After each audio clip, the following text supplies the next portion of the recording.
On the wall, if you want me to. Yeah, go ahead and make that 10 o'clock, will you? Let's. Get a chime in moment. Ding. Yeah. Yeah. It's really accurate, this plastic on here. So. Well, good morning, everybody who's tuned in online, and thank you for attending in person, the candidates, and virtually everyone else, the Cordillera Metro District 2022 Election Candidate Forum. We have 7 candidates today in 2 hours, so you can do the math. We're gonna really be tight on the length of time for questions, and I want to apologize in advance to anybody who I cut off, but I'm keeping the time, and we're going to try to limit the audience questions to 30 seconds. I'll let you finish a sentence, but I will cut you off if necessary. And then the candidates will each have 2 minutes. And I have a little Sudoku thing over here, and we have the candidates numbered from 1 to 7. And I'm going to kind of mix that up and do my best between the numbers and the names to get it right. So remember your numbers and your names if you don't mind. And that way we don't go exactly in the same order back and forth, right? You're 3, by the way, Richard. So, and then we do have closing statements, presuming there's time at the end of this that are right now 1 minute per candidate. But if we go through the questions and there's more time, we'll give a little more time for candidates than 1 minute. If you need to, if you want to ask a question, we're going to start right with questions shortly, and they will be taken in the order that Ron, the IT person, sees that you've raised your hand. Ron, do you want to take a second and explain how to raise your hand in this format? Yeah, no problem, John. We're running this as a meeting today, ladies and gentlemen. So you'll find the raise hand functionality underneath the reactions button in your meeting controls there. Like I said, we just kind of, it doesn't alphabetize, it just goes by who presses the raise hand button first, and that's how we'll start there. This is a meeting, so when you're called on, I'll unmute you, I'll ask you to unmute, and you can actually enable your video for this format so we can have kind of a one-on-one or a more personal connection with the candidates. So that's how that'll go. Excellent. And I guess I forgot to mention, I'm John Stabney, and just a visitor here today, and I get to have a sandwich and go home. Trevor is obviously, you know, with the Metro District, and he's here to just support me in this function. And he helped sort of discuss the possible format of this, and that's about it, right? So, and when is the election, by the way? I guess everyone probably knows. Is it mail-in ballot, or what do they need to know about voting? Oh, there we go. We've sent multiple emails out, and I'm drawing a blank right now. I apologize. I thought it was going to be muted the whole time. I didn't bring my notes. Oh, May 3rd. May 3rd, the election. Excellent. Yep. Okay. All right. Questions about that? Feel free to email again. Not mistaken, ballots go out a couple of minutes. Ballots be out very soon. Yeah. Okay. So we're going to start with number 1, Susie answering this first question. Then this first one's easy. We're going to go right in this order of the numbers 1 through 7. So Ron, first question from an audience member. Who's first here? Yeah, up first, John, we've got Sam Youngworth. Sam, go ahead. Thank you. Maybe it's a 2-part question real quick. One is the Ranch Gate project a done deal? And then secondly, could each candidate comment whether they support it or not? Without a big explanation, just looking for a simple answer. Yes, I support it. No, I don't. Excellent. Thank you, Sam, for the very concise question. And did everybody understand the question? Okay. The ranch what? I didn't quite pick up the ranch gate. Excellent. Okay. And Susie, you're on.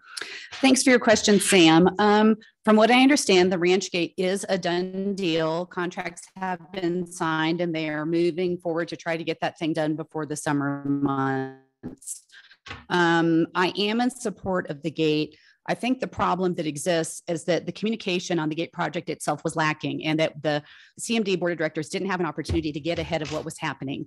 When you look at the addition of all the different factors that came into that project, such as the infrastructure, water, electricity, the widening of the actual road itself and the curb cuts, all those things really did need to be addressed.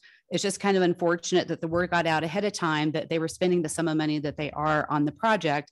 But now, in adding up all the different things, it's expensive to do any of that stuff up here. And in looking at the pictures of the completed project and the elevations, it's going to be a total enhancement that will add to our property values when people arrive at that gate and to see the beauty of our neighborhood. And it's a very nice welcoming, but at the same time, it is addressing the key infrastructure issues that did need to be addressed. So you supported it. Sounds like. I did support it after I found out what the details were. Again, like most of you, when I saw the number, I was very skeptical about the fact we were spending that kind of money on, the big welcoming gate. But again, after finding out the details of all the specifics that went into it, those things all did need to be addressed. It was at the point where we could no longer band-aid all those things, that it did need to be done. So because of that, I was in support of it. Thanks, Susie. That was a minute and a half. Brooke, you're on. If indeed contracts have been signed and no changes can be made, it doesn't really matter if I support it or not. Had I been asked to give my opinion, I would have suggested that we have different bids and very carefully choose the value of this expenditure.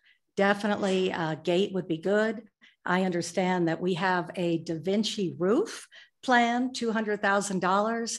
I believe that's the most expensive roof money can buy. And I don't think that it's necessary to spend that much money. So I'm sorry, I can't give a solid yes or no. To be polite to you, if I have to give an answer, it's no, due to the $650,000 price that I was told. Thank you. Thank you, Brooke. Richard, you're on. Yeah, thank you. The Ranch Gate is one of a number of projects that were proposed late last year, and I certainly would second the opinion that there hasn't been enough community input into what those projects were. If I were looking at that kind of $650,000 expenditure, I would have much preferred that it had gone to something like fire mitigation and potentially some additional egress. We're spending about $100,000 this next year on fire mitigation for the cost of the Ranch Gate. The essential bits of it, you could, on the discretionary spend, you probably could have quintupled the expending on fire mitigation, which I think would have been a better investment. However, there's no question that the electronics at the Ranch Gate needed to be improved, the irrigation needed to be improved, and the increment on that for the structure, and given that it's a done deal, I don't think I can support half the Ranch Gate, so I would definitely support the electronics and the irrigation. So I support it, but the whole process, I think, could have been better, and the money could have been better spent. Thanks, Richard. And Grant, you're on with the answer here. Turning on? There it goes. Oh, one mic can only be on at a time. No, but maybe of those. Okay. Well, thank you.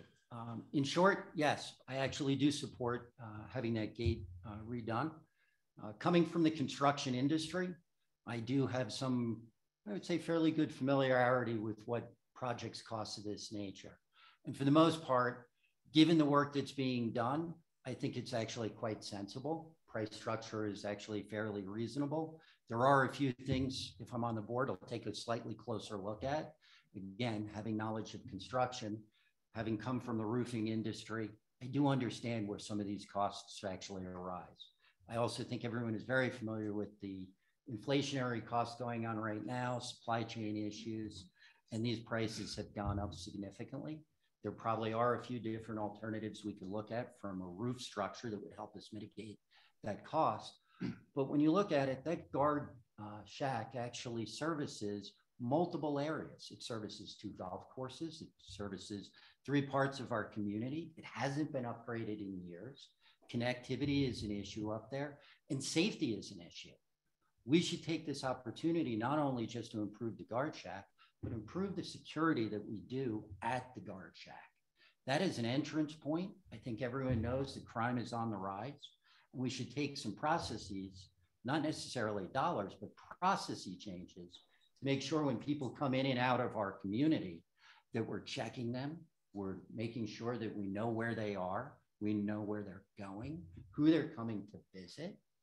as just in a quick example, my parents lived at Breakers West down in Florida. 10 seconds.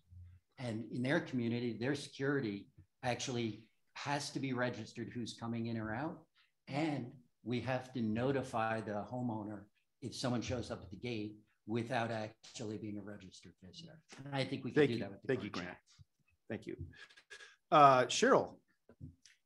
Thanks, John. And Sam, I'm going to answer your question in just a second. But first of all, I do want to thank both Trevor and John for putting this forum together.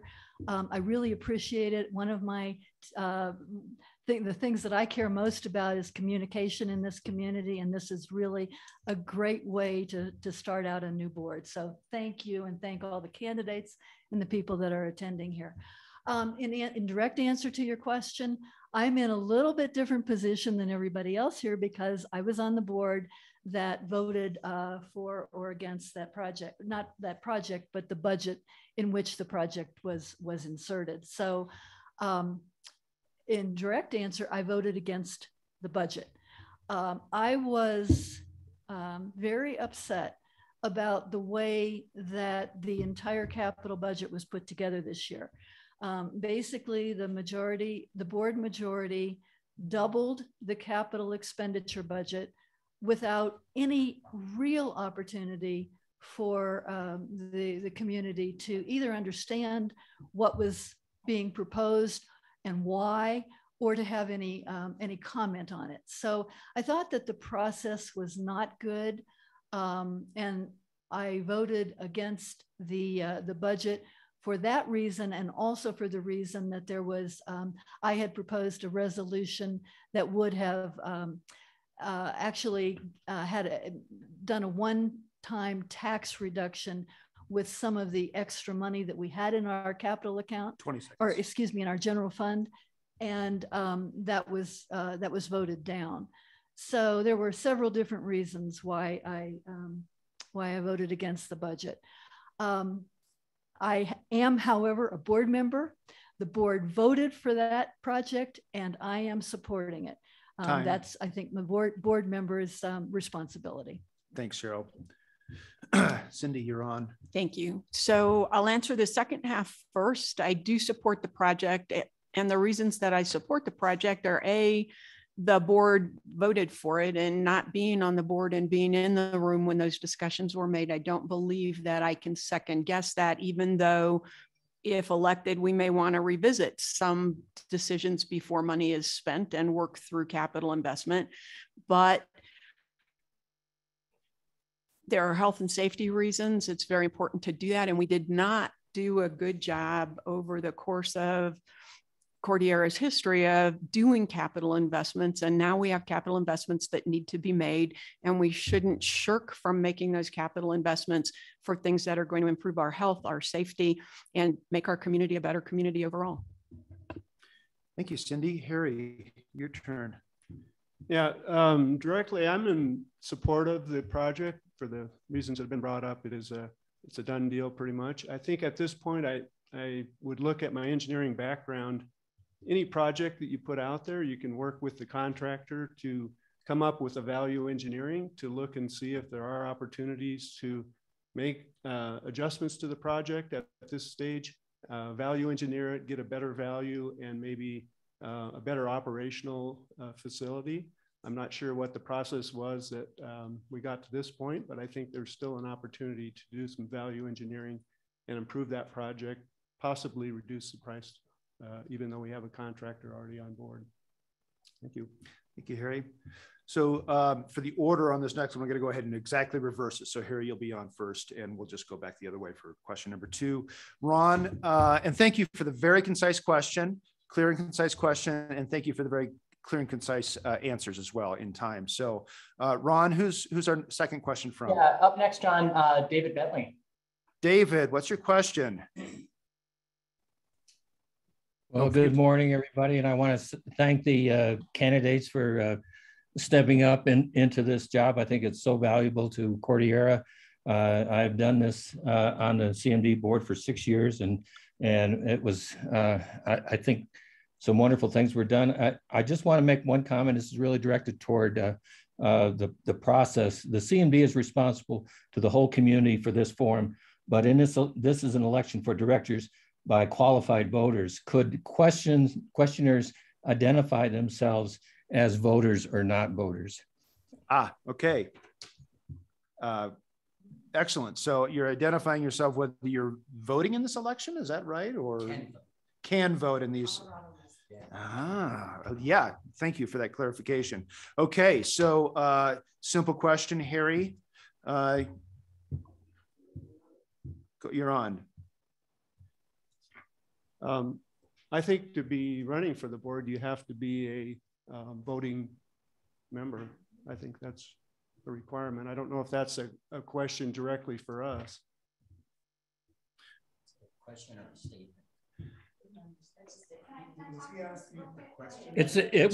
It was a statement. It's not a question for the candidates. If you okay, could that all right. Okay. David, you did your 30. So David, you did your 30 seconds. Do you actually have a question, or is it just a statement? No, that was just the statement or clarification of the process. Okay.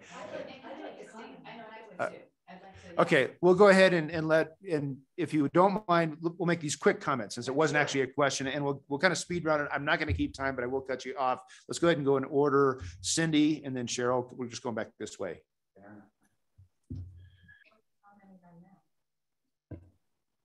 It's not actually a question. Well, so I think if I understand the question is, well, the statement, but that if people would identify whether they are but asking the questions, I see, are voters or not, then we still need to hear from anybody who has a question, but it would also be helpful for the entire forum to understand whether you are going to vote in the election and eligible to vote or not.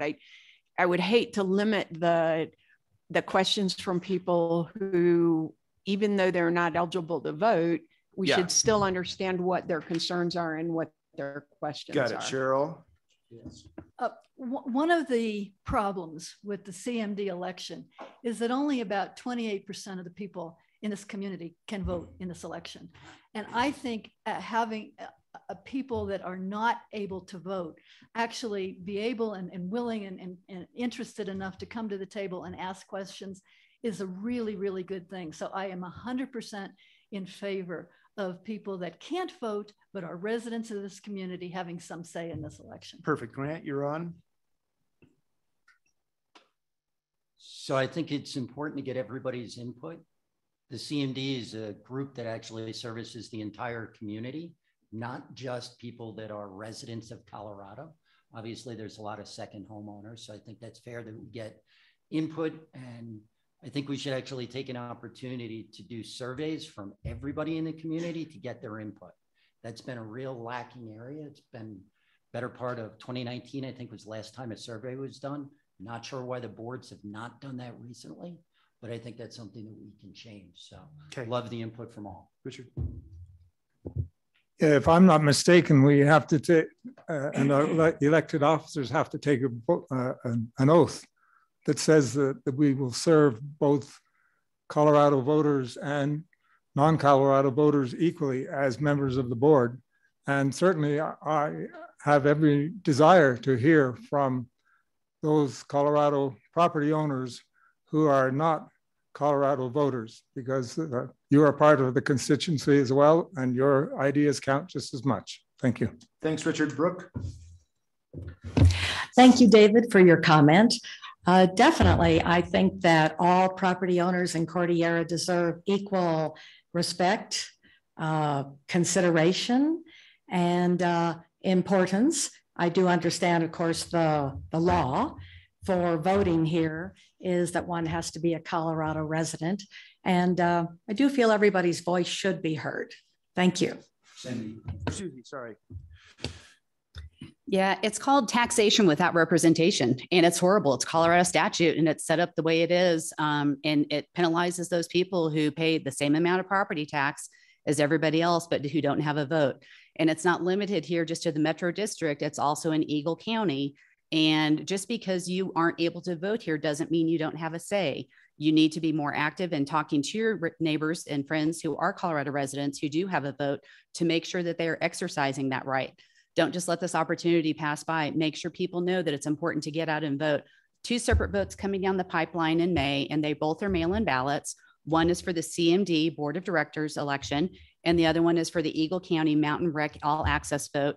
You need to educate yourself on both because, again, it is taxation without representation, and there is a large potential tax increase coming down the pipeline with the Mountain Rec vote that people need to know about. And I think that the CMD, as a government entity, can't tell you how to vote, but I would like to see us be a little bit more involved in at least letting people know here up in Cordillera what's going on down in the valley, just so that people are more aware, because not everybody reads the Vail Daily every day.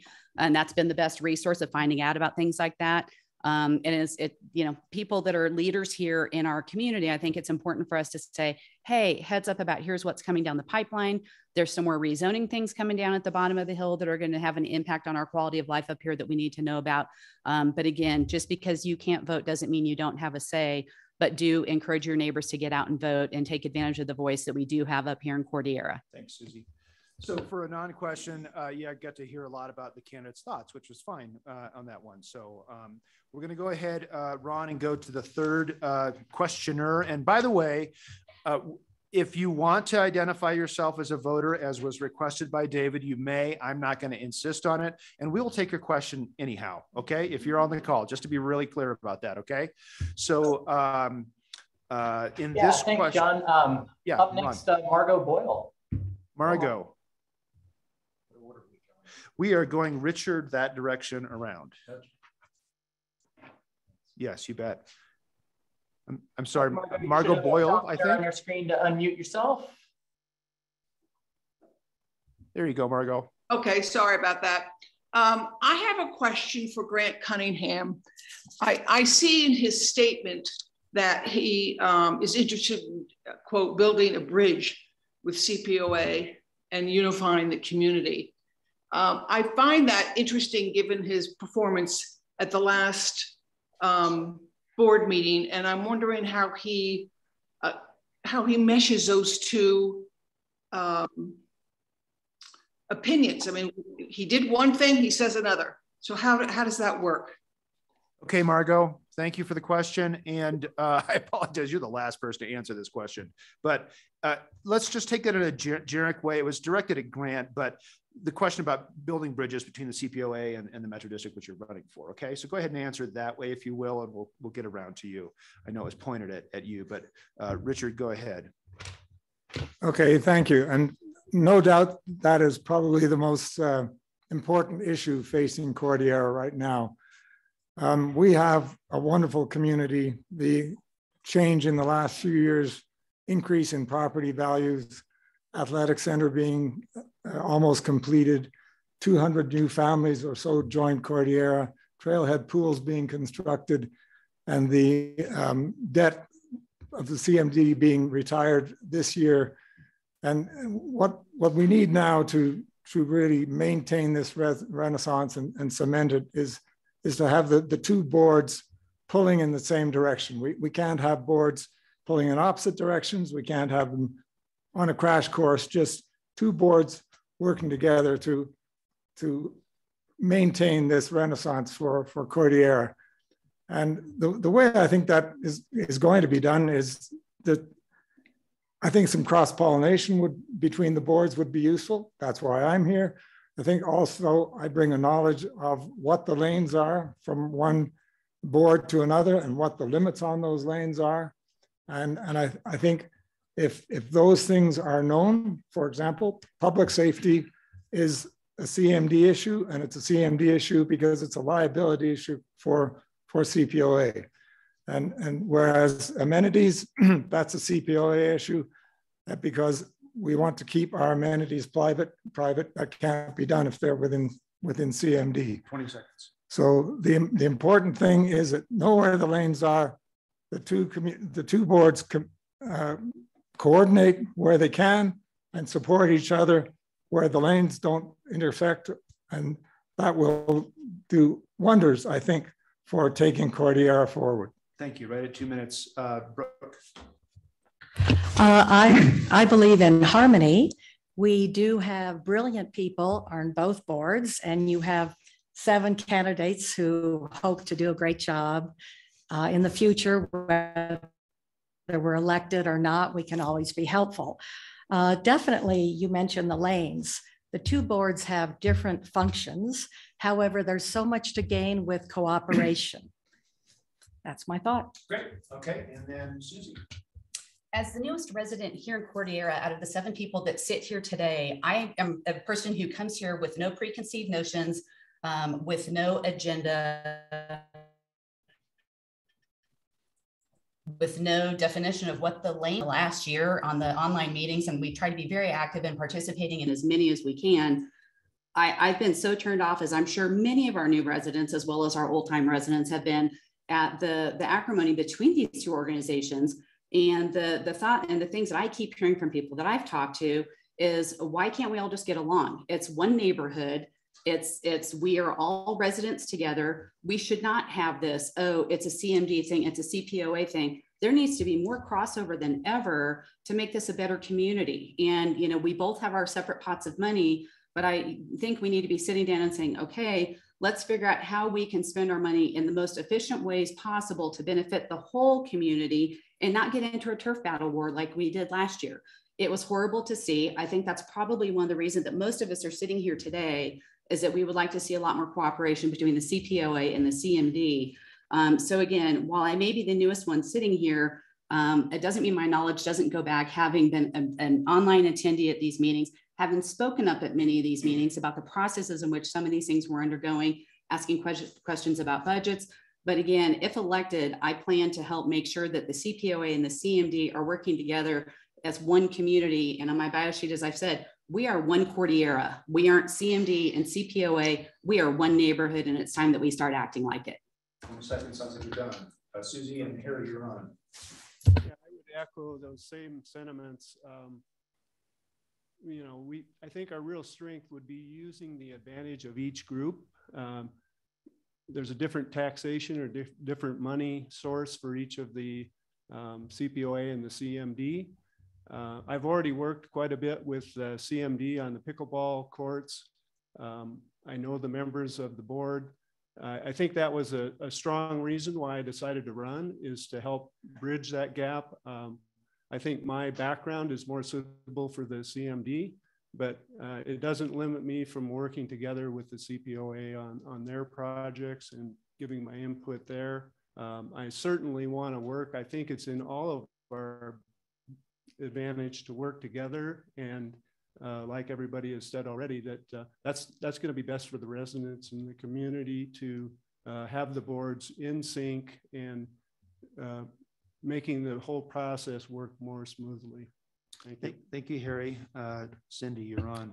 So I concur with Susie's comments. The boards need to complement each other. We are one Cordillera. We need to be one Cordillera, and we need to have complementary services and functions to provide the best capability that can be provided for all the residents that are here. I know, as the Cordillera representative to the Eagle River Fire Protection District, which is a special district just like the Metro District is, we work with everybody in the community. We support multiple homeowners associations, multiple things, and it's all about cooperation, collaboration, and pretty much mutual support, because one doesn't function well without the other. So it needs to be, everybody has their own job, but it needs to be inclusive and complementary so that we can have the best community that we can. Thank you, Cindy. Cheryl, you're on with that question. Thank you. I think that civility and respect is absolutely critical in this community, and we shouldn't even be having this conversation. When I look at some of the moves that the CPOA has made, I view them as a separate board. And my role on the Metro District is to respect what another board has done, and try to make it the best for the community. It doesn't matter whether I like what they did or don't like what they did, they've done it. And I think that we as the Metro District owe the CPOA the respect and the ability to work with it to make things, good happen for the best interest of the community. In terms of my own personal standpoint, I have excellent relationships with all of the board members, CMD, CPOA. And I stand on my record in terms of being always respectful and civil to everybody. I also have been working directly with the CPOA to put budgets together. I am on the short-term rental working group.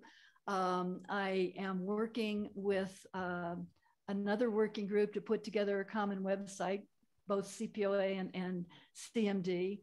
I'm also, there was another group that I was on and I can't remember it right now. But anyhow, I'm really trying to reach out 20 seconds. And be involved with what the CPOA is doing, what the CMD is doing, and bringing them all together in a respectful way. So thank you.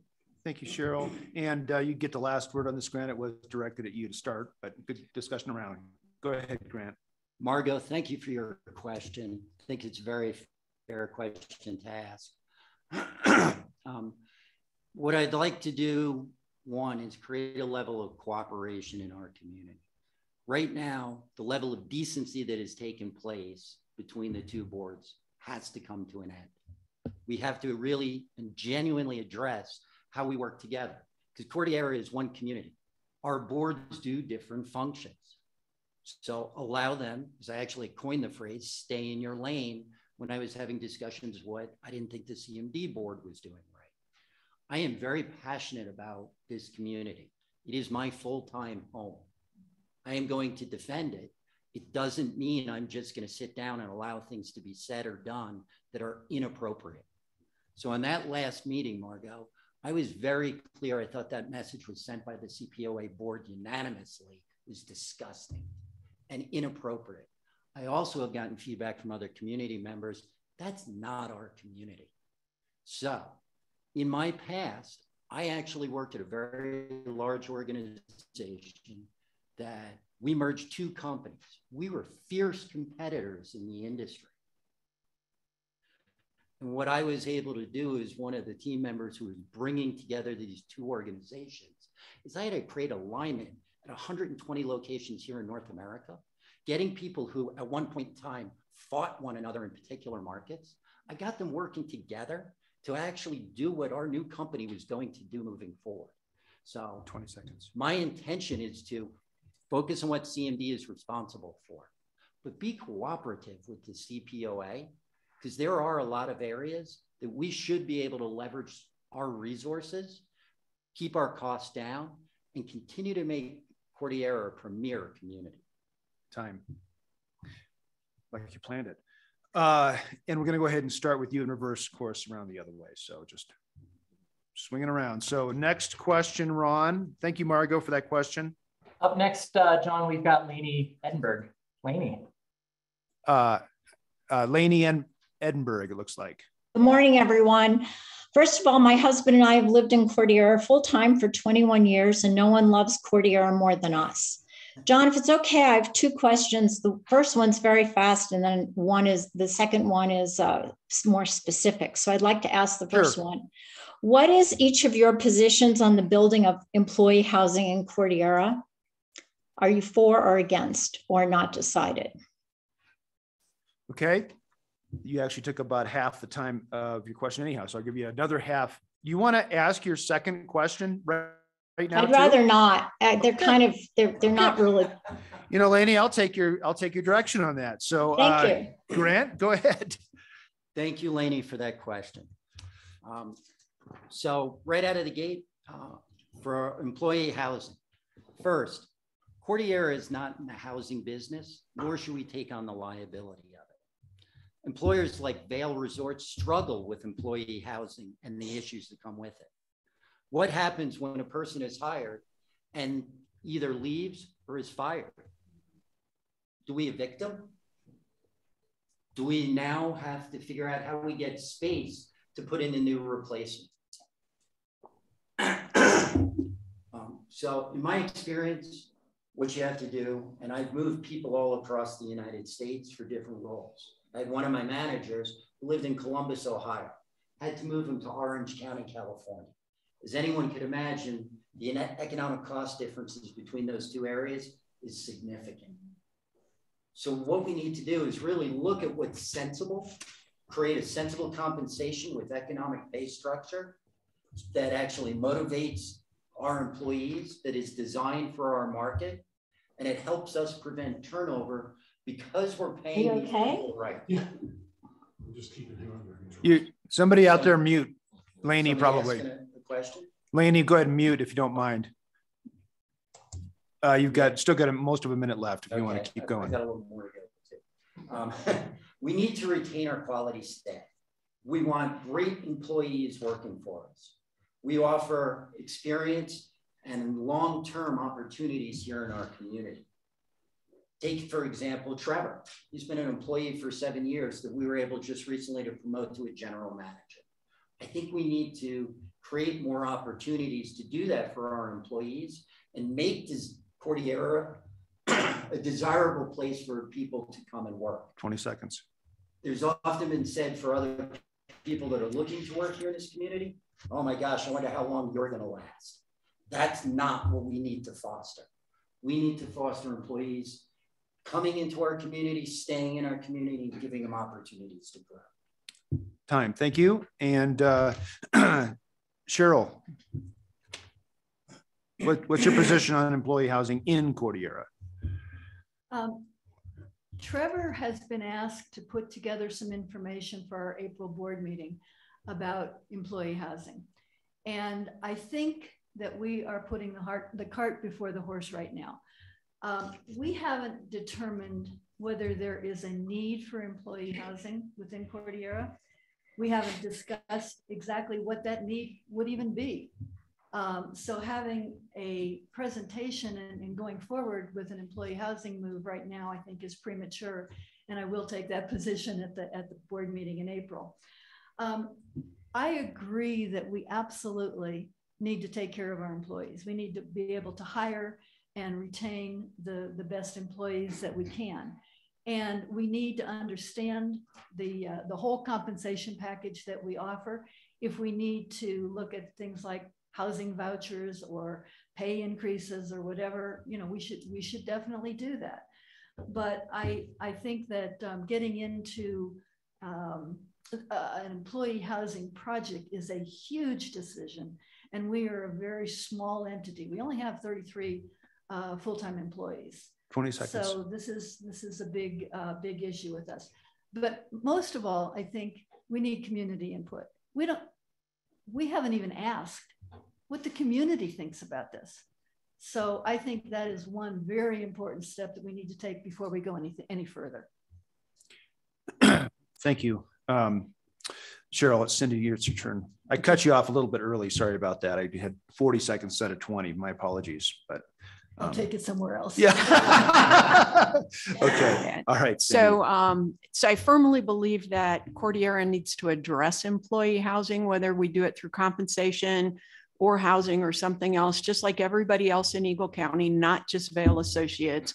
Every single employer in this county, if you've had a discussion with the county commissioners or other business members, employee housing or the ability for employees to live here is very critical, because right now many businesses can't even function because they can't get employees because people can't live here.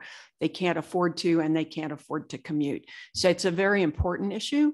Not having looked at Trevor's presentation yet for April and not knowing what the options are, I don't know that housing is or is not feasible for us to do, but like everybody else, that's not our primary mission. So there may be other better ways to do that, but we've got to address the problem or it will just continue to get worse. But it can be done so many different ways.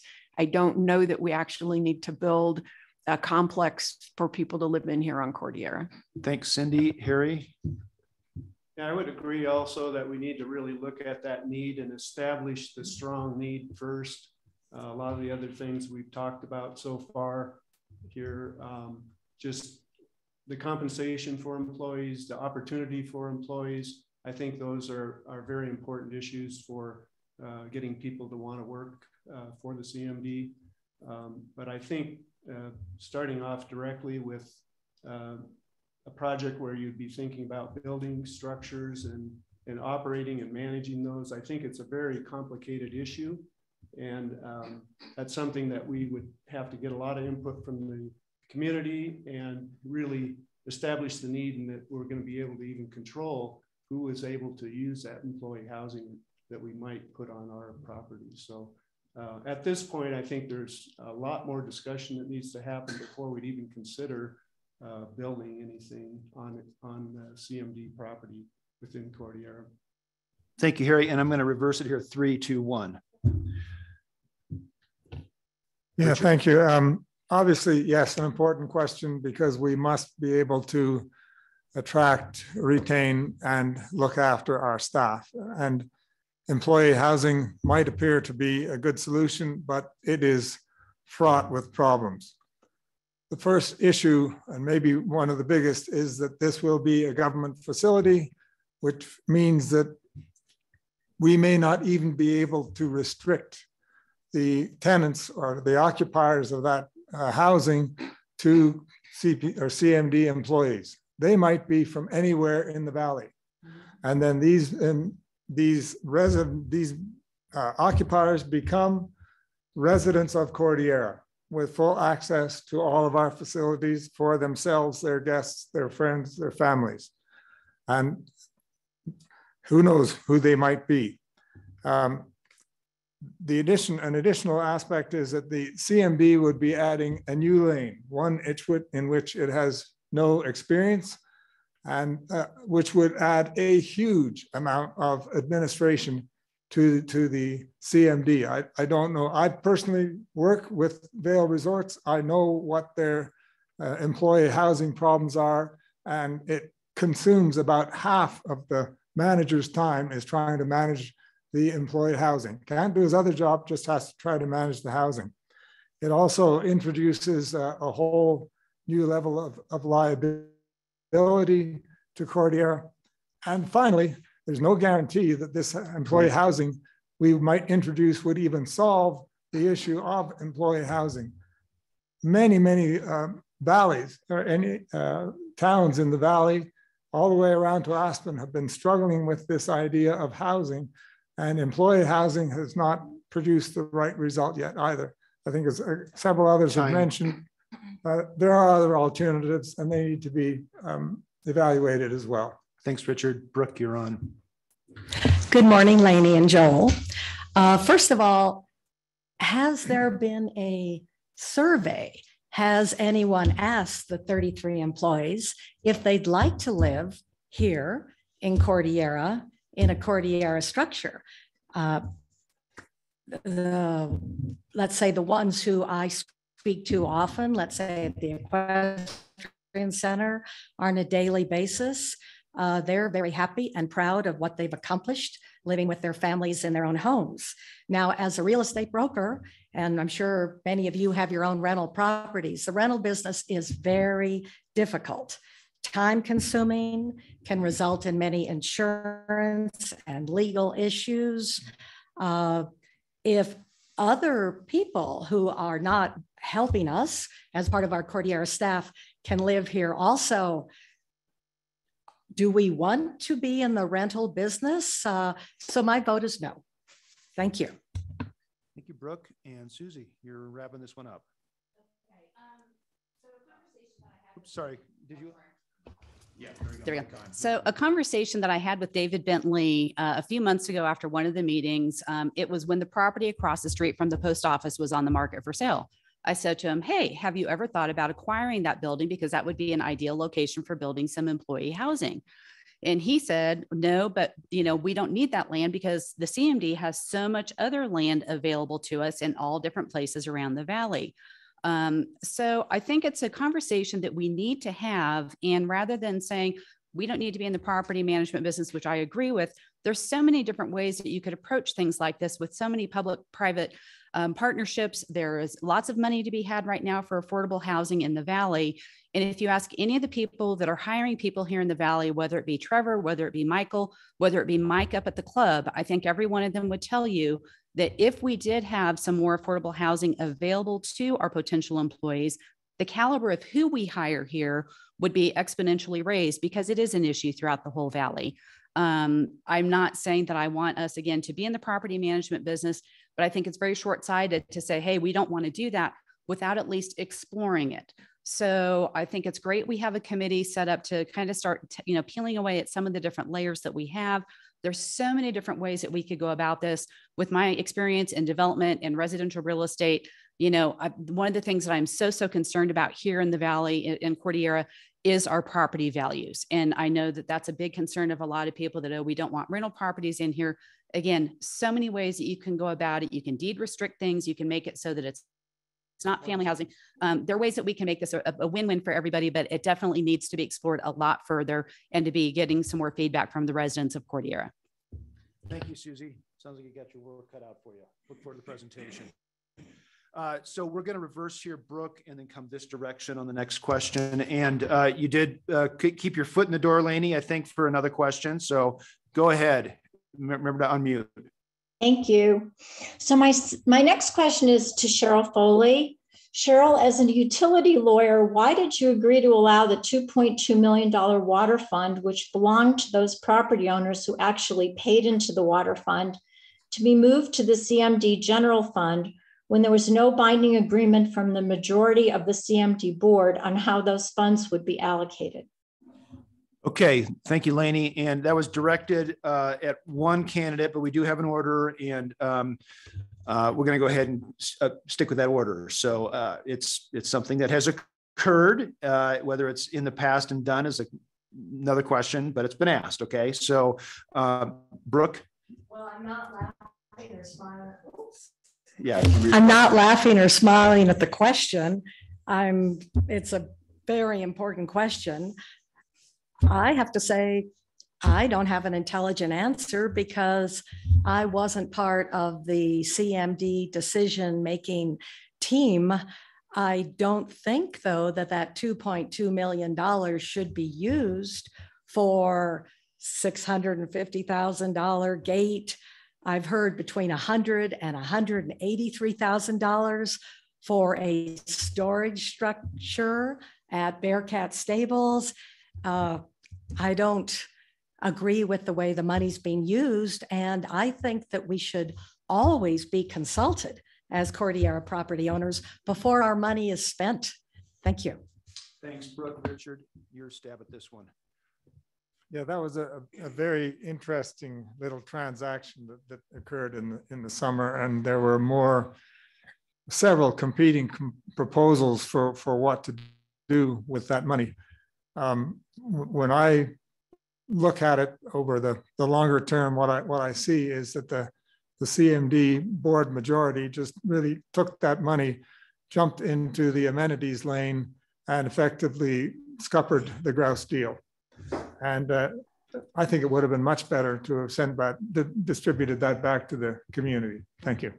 Thanks, Richard. And a good boating reference there. Grant, you're on. Thank you.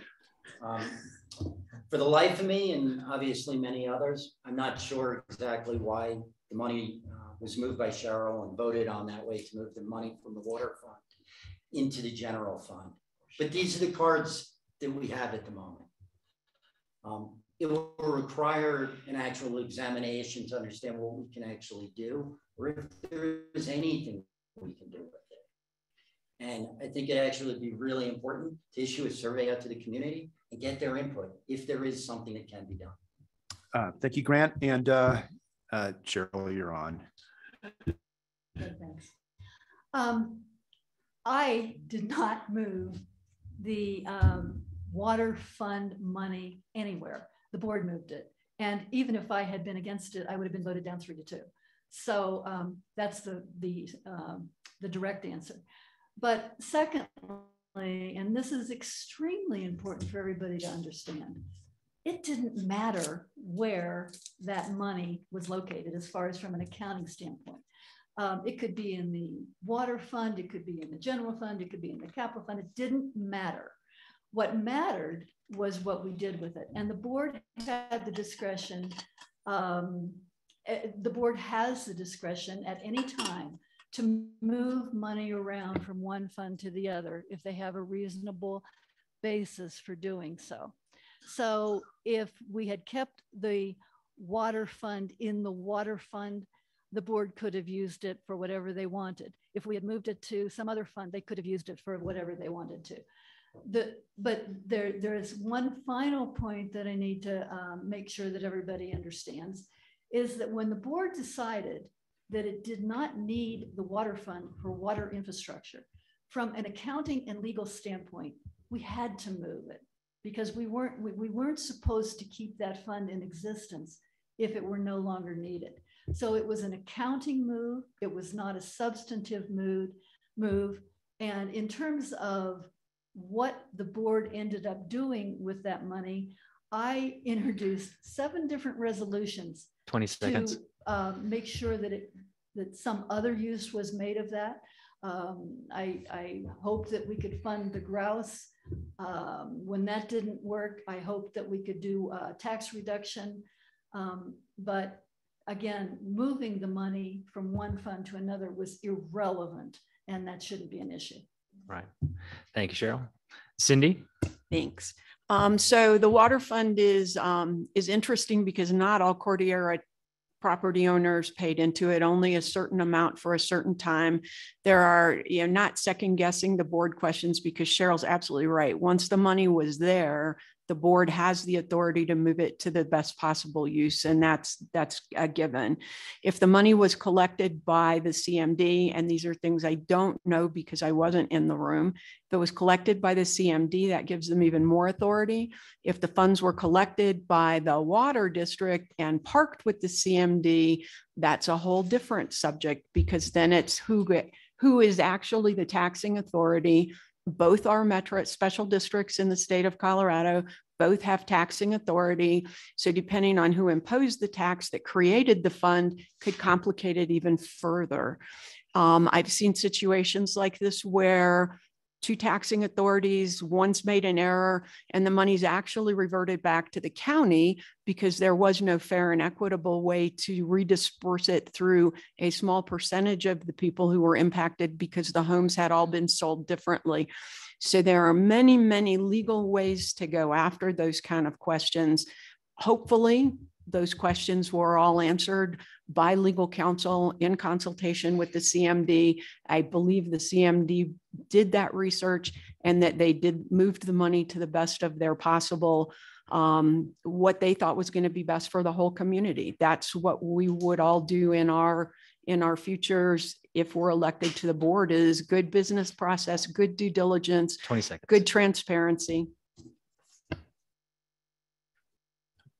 Yeah, I think right now it's not a matter of where that money was. I think going forward, it's really the decisions that the board makes in terms of what projects we're going to fund, what's our level of spending that we're going to have each year. That relates to our taxes. So this is a windfall for this year. And there are opportunities to do different things with that money. It could be put in the fund for, future use of future upgrades of facilities. There's a lot of things that really the board going forward can do with that extra money. It can be a tax credit in a sense. So really, I think the important thing here is just the fiscal responsibility of the board going forward to spend on projects that are necessary and give great value to the community. And at this point, that fund is part of our monies going forward. Thank you. Thanks, Susie. Susie.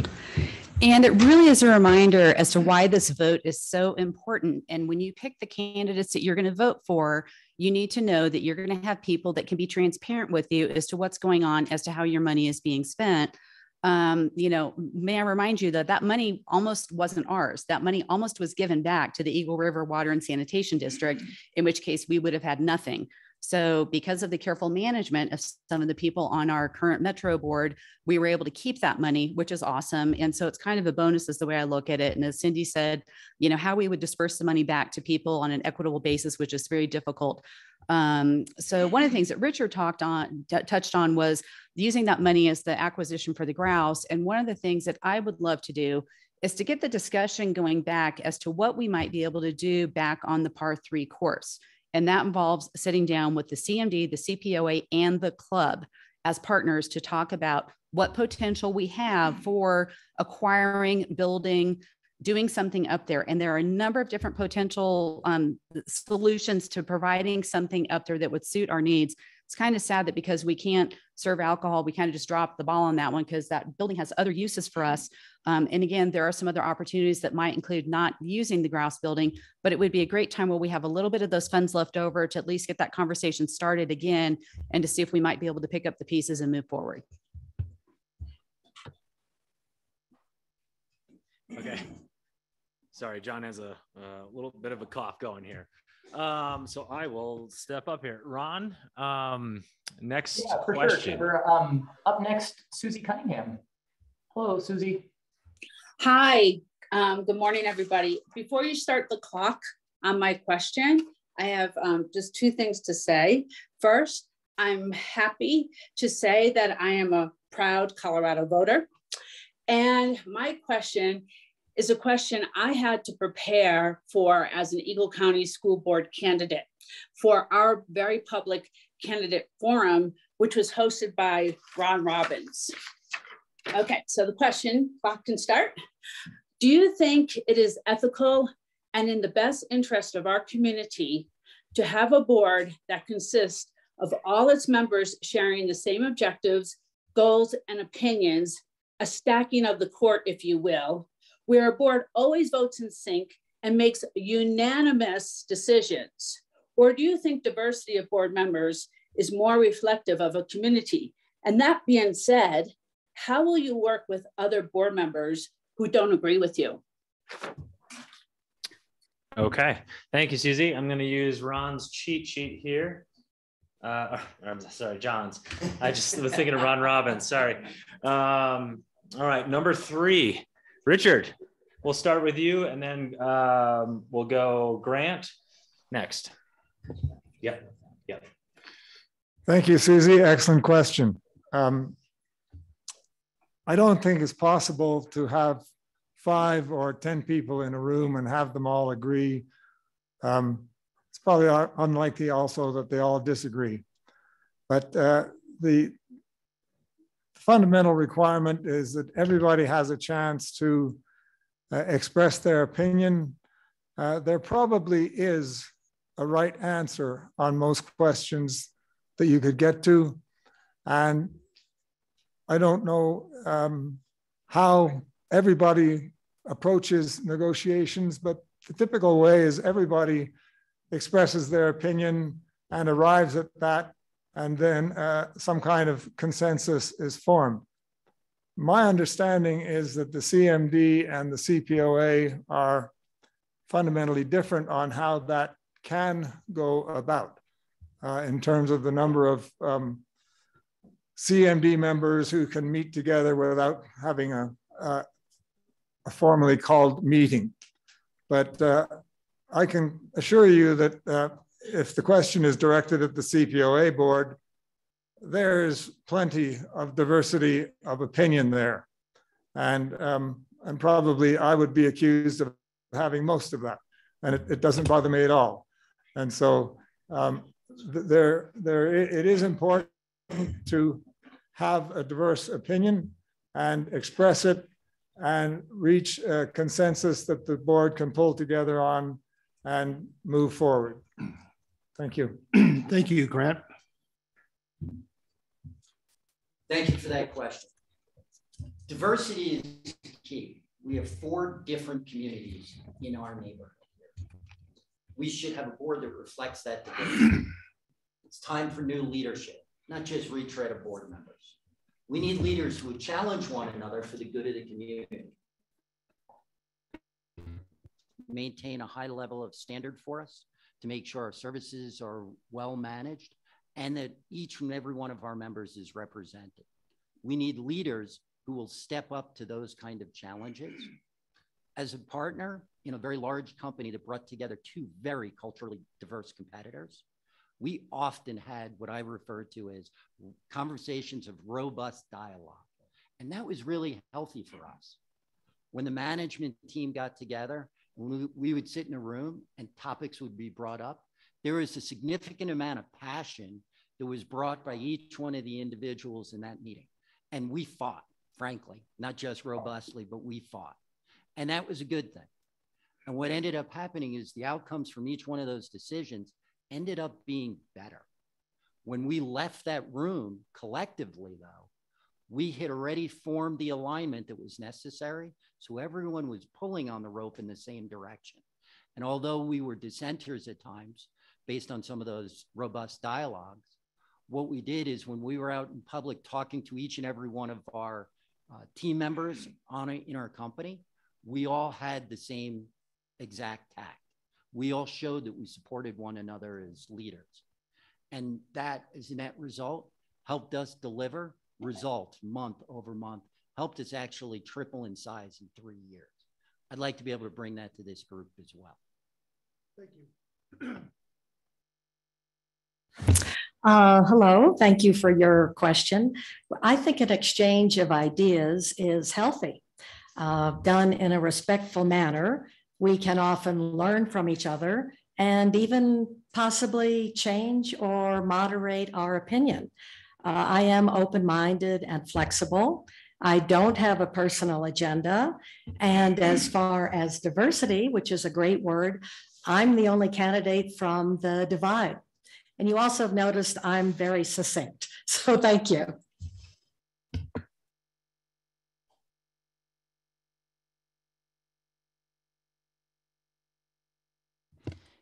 So I absolutely agree that the board has to have diversity of opinion and be able to generate what I'll call crucial conversations, because that's how you form the best decisions.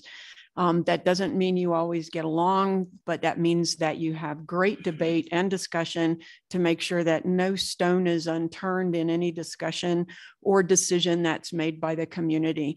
But at the end of the day, once the board has made decisions, it's business. It's not personal. It should be transparent.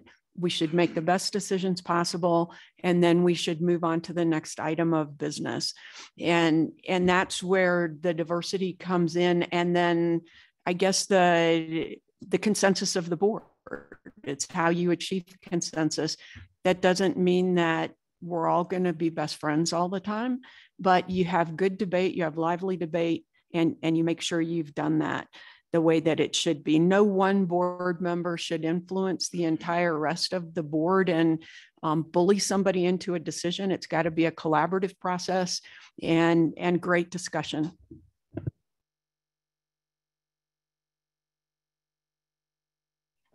Hey, John, just a reminder, I think your microphone's off. I don't think this is a question of ethics. I think it's a question of what issue is being decided at any one point in time.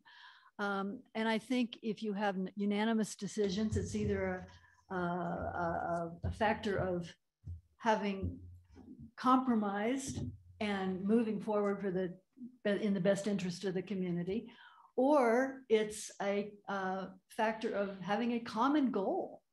And I think that what we've seen from the Cpoa in the last several years is that there was a common goal in many instances, and they have moved the community forward. And I think so that there's been some good that has come out of that. Looking at the opposite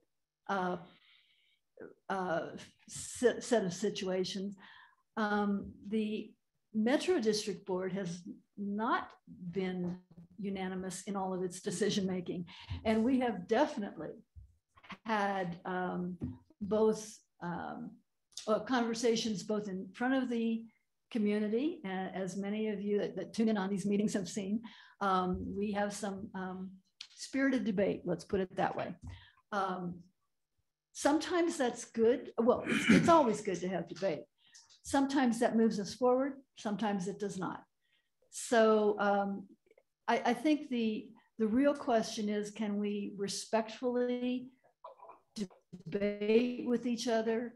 Can we raise questions and answer them and involve the community in the debate respectfully?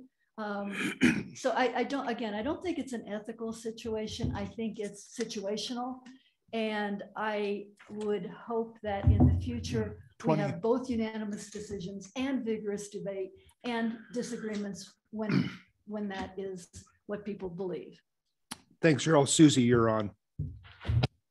Well, let's just say I didn't see a lot of unanimous decisions with the CMD board votes last year, and I was okay with that. You know, disagreement is good. What was lacking last year was the level of respect amongst fellow board members, which was totally unnecessary. And one of the reasons why I'm running is that we are all adults. We aren't always going to think the same way. We're going to have a differing of opinion on a lot of things, but it's how we treat each other. And the level of respect is necessary to share, whether it's between CMD members, whether it's between CPOA and CMD. Again, it's just the whole level of, oh my gosh, where are the adults in the room? And there were some, but I would love to, you know, see everybody respecting one another's opinions. Whether we're all in agreement or not isn't the important thing, but respecting the fact that, you know, we may not always be on the same page, but we can certainly listen and let someone speak uninterrupted. I'm looking forward to hopefully getting these meetings back in person where we can have a better exchange of ideas. I'm going to write off some of that to the Zoom format of meetings where it's hard to have, you know, a common ground where you can actually see people face to face. But again, we got to be respectful to one another in any format and understand that we're not always going to be together. But when you do, it is really good. And it shows that we do have the community's best interests at heart. Thanks, Susie. Harry, you're on. Yeah, rather than echo just all the things that's being said, I'd like to really point out, if you look at the 7 members running for the board right now, they're very diverse backgrounds, very different personalities. You know, we all have a lot of experience in life, as you can tell, and just calling us old. Yeah, it's all right. But, you know, it's something that, you know, I think we all have perspective. I think we all have a lot to add to a board. And I think even considering the couple board members that are existing on there, I think with this mix of people, I don't think you can really go wrong. And I think there's going to be, I don't necessarily see unanimous decisions coming out of it. Like everybody said, I think our backgrounds are going to lead us in slightly different areas. So really all of this, I think there's going to be a very diverse board coming up, and I'm hopeful that it's going to be very productive moving forward. Thanks, Harry. So we're going to go ahead and this is a little confusing because I'm kind of chopping it up a little bit. Cindy, Susie, Richard, Brooke. Okay, I'll help you with each one of those. So Cindy, you're the first one on this one. And Ron, go ahead and question number 7. Yeah, John, our next question is from Annette Irian. Annette? Lynette? Annette. Annette Irian, I see right now. Yes. Hi, Annette. Yes. Hi. So my question is, this summer, the residents were given the opportunity to vote for or against the CPOA purchasing the grouse property. And I know this is a dead deal now, but knowing each candidate's opinion on this vote would help me know what you're open to as future issues arise. So I would like to know if each candidate was either for or against the CPOA purchasing the grouse this summer. Thanks, Annette. So again, Cindy, you're on first with this one. Perfect. So yes, I was for the purchase of the grouse if we could have worked it out, because as Susie mentioned earlier, not just the grouse, but that whole golf course amenity is very important to the community and has in the past been an income generator for us as well as other things. And it's a shame to see it run out of a container there off the golf course. I'm glad we still have it, but I do believe that there needs to be something done to bring that amenity back to its previous state. So whether it's the purchase of the grouse building or a different solution that allows us to maintain that amenity to its maximum capability, I would be very interested to see all opportunities, options, and possibilities for how that could potentially happen.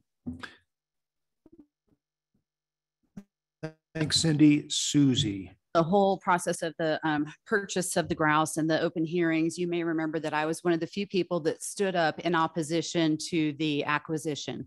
Not that I was opposed to us purchasing the grouse. I was more opposed to the process in which we were going about it. Again, with a residential real estate background, if we were using our own money, none of us would have gone into that building with an open checkbook the way that we did. I would have preferred to have seen a budget that would have been all inclusive, just not talking about the purchase of the grouse, but an actual builder's numbers of what it would have cost to do what we wanted to with that building. And also the future plans as to if we were going to put a restaurant in there, what the cost would have been and who was going to run that restaurant for us, and to have everything in position before we went running on into it. The other thing that I was also a little bit perplexed by was that in the marketing campaign for that, we were told that we were going to lose the 4 acres, of the land that was a part of the par 3 golf course, which is not true. There's an easement for that land that is going to live past my lifetime. So we were never in danger of losing that land. So it was just a combination of things that made me go, hey, let's put the brakes on this. Let's come together with a plan that makes sense. A lot of people who are voting for it, in favor of it, thought that they were getting the grouse returned back to its original glory with that $3,000 per household, and that was not the case. So as you heard me earlier, not opposed to us revisiting and doing something up there, because I agree, we do need to provide an amenity for the people on the divide. It would be great to have something nicer for people playing up there on the golf course, golf cart storage, giving us the ability to, turn those into electric, not gas. Lots of positives, but think we can go back and revisit it now. So thank you. Thanks, Susie. We're going Richard and then Brooke. Yeah, thank you. Excellent question. And I was intimately involved in that.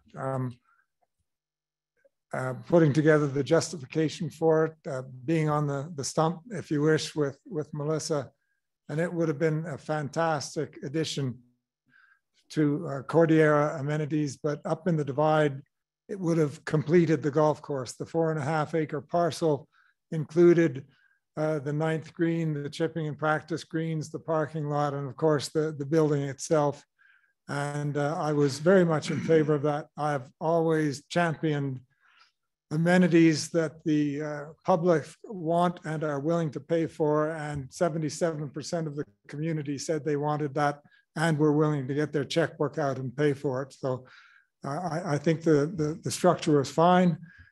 That deal collapsed, as people know. I won't go into the reasons for that again, but the short course working group is still pursuing opportunities up in the divide to put a suitable facility on that short course and turn that into a complete amenity for all of Cordillera. And if that working group comes up with an option that CPOA recommends, I most definitely will be supporting that. Thank you, Richard. Brooke, you're on. I would like us to buy the grouse.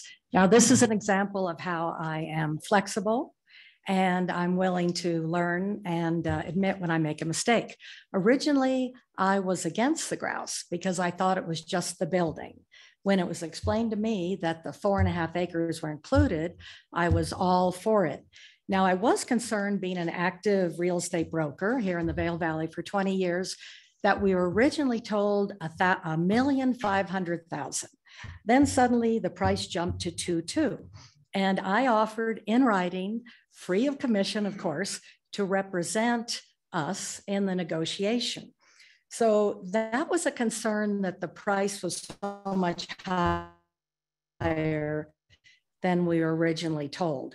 Now, is there any way that we can, speaking to our CMD, wonderful board member, and CPOA, perhaps we're just going to have to buy it and not have it as a restaurant, as they've imposed this marijuana. I don't think we plan to sell marijuana and liquor restriction, but I definitely think that we should acquire it. Thank you. Thanks, Brooke. So it is Grant, and then Harry, and then Cheryl. So I am currently and was in favor of purchasing the grouse, whether it was done through the CPOA or CMD. It was really about having the amenity to complete the golf course. It's like driving by homes on the side of a road that are a shell of what they used to be. We're incomplete, and it's not fair to divide, because we give them an opportunity to have a restaurant over on that side again. And I think that would be really good. Right now, it seems like the divided at times gets cut short, or maybe the short end of the stick, because these kind of scenarios keep coming up on that side. There are a few other topics. We'll get to them later. But I think the grouse would be a really good venue for us to have. We could do a lot with it, but much like Susie mentioned, we did not do the right level of investigation to see what that would cost us to convert it into what we really want. I think there were some ideas of what it would be, and I think everybody had an idea of what it could be. And I think it could be a fantastic asset for this community. And I think we should continue to pursue it. I look forward to us hopefully getting it back wherever the money comes from, as long as it's in the best interest of the community. I think it serves our property owners and our valley well. Thank you, Grant. Harry. Yes, I was in favor of the purchase of the grouse. Very disappointed when all those negotiations fell through. And I also believe that we can maybe go forward with additional negotiations to try to acquire that property. I think it would be a great asset for the community. Like we've said, right now it's really an eyesore up there. It's something that logically would best fit into the Cordillera residents' amenities. So I'm all for just working together with the CPOA, doing whatever we need to do to support them. To me, it's a CPOA part of their amenities. But if there's some way that we can help CPOA out in that process, that would be great. Help them out and not interfere with the process. But I'm all for it. Thank you. Thanks, Harry. Cheryl, your turn. Yes, I was in support of the grouse. In fact, I had hoped that we could use the water fund money, or find a way to use the water fund money to make that purchase and maybe help to fund some of the improvements in it. Again, there were several resolutions on the CMD board that addressed that issue as we went through last year. And I was voted down each time I raised the issue. The last time that I raised the issue was in the August board meeting. And there was a resolution by the CMD to fund the purchase, but only if it became a restaurant serving alcohol. And I opposed that resolution and proposed an amendment that would say, let's buy the grouse without any preconditions. That was voted down.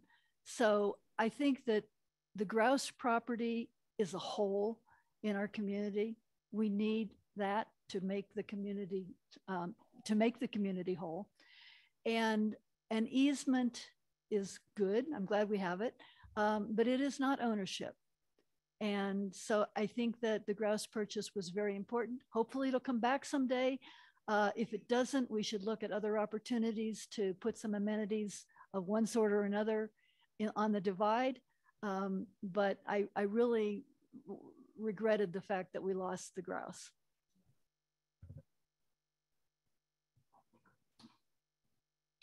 Thanks, Cheryl. Appreciate that, Harry. And for that, you're first next. It's Harry. Yeah, Harry, Grant, Cindy, Richard. So, Ron, question number 8. Yeah, from Alexandria Garbaz. Hello. Alexandria, you're on. You're muted, by the way.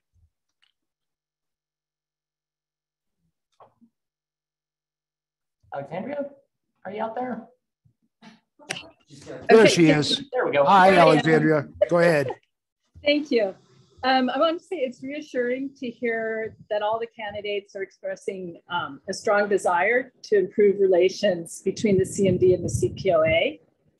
With that in mind, for the past year, the CPOA has had its offices in the cafe, which has always been an important amenity for homeowners. And I think this arrangement has not worked out well for the staff or for homeowners.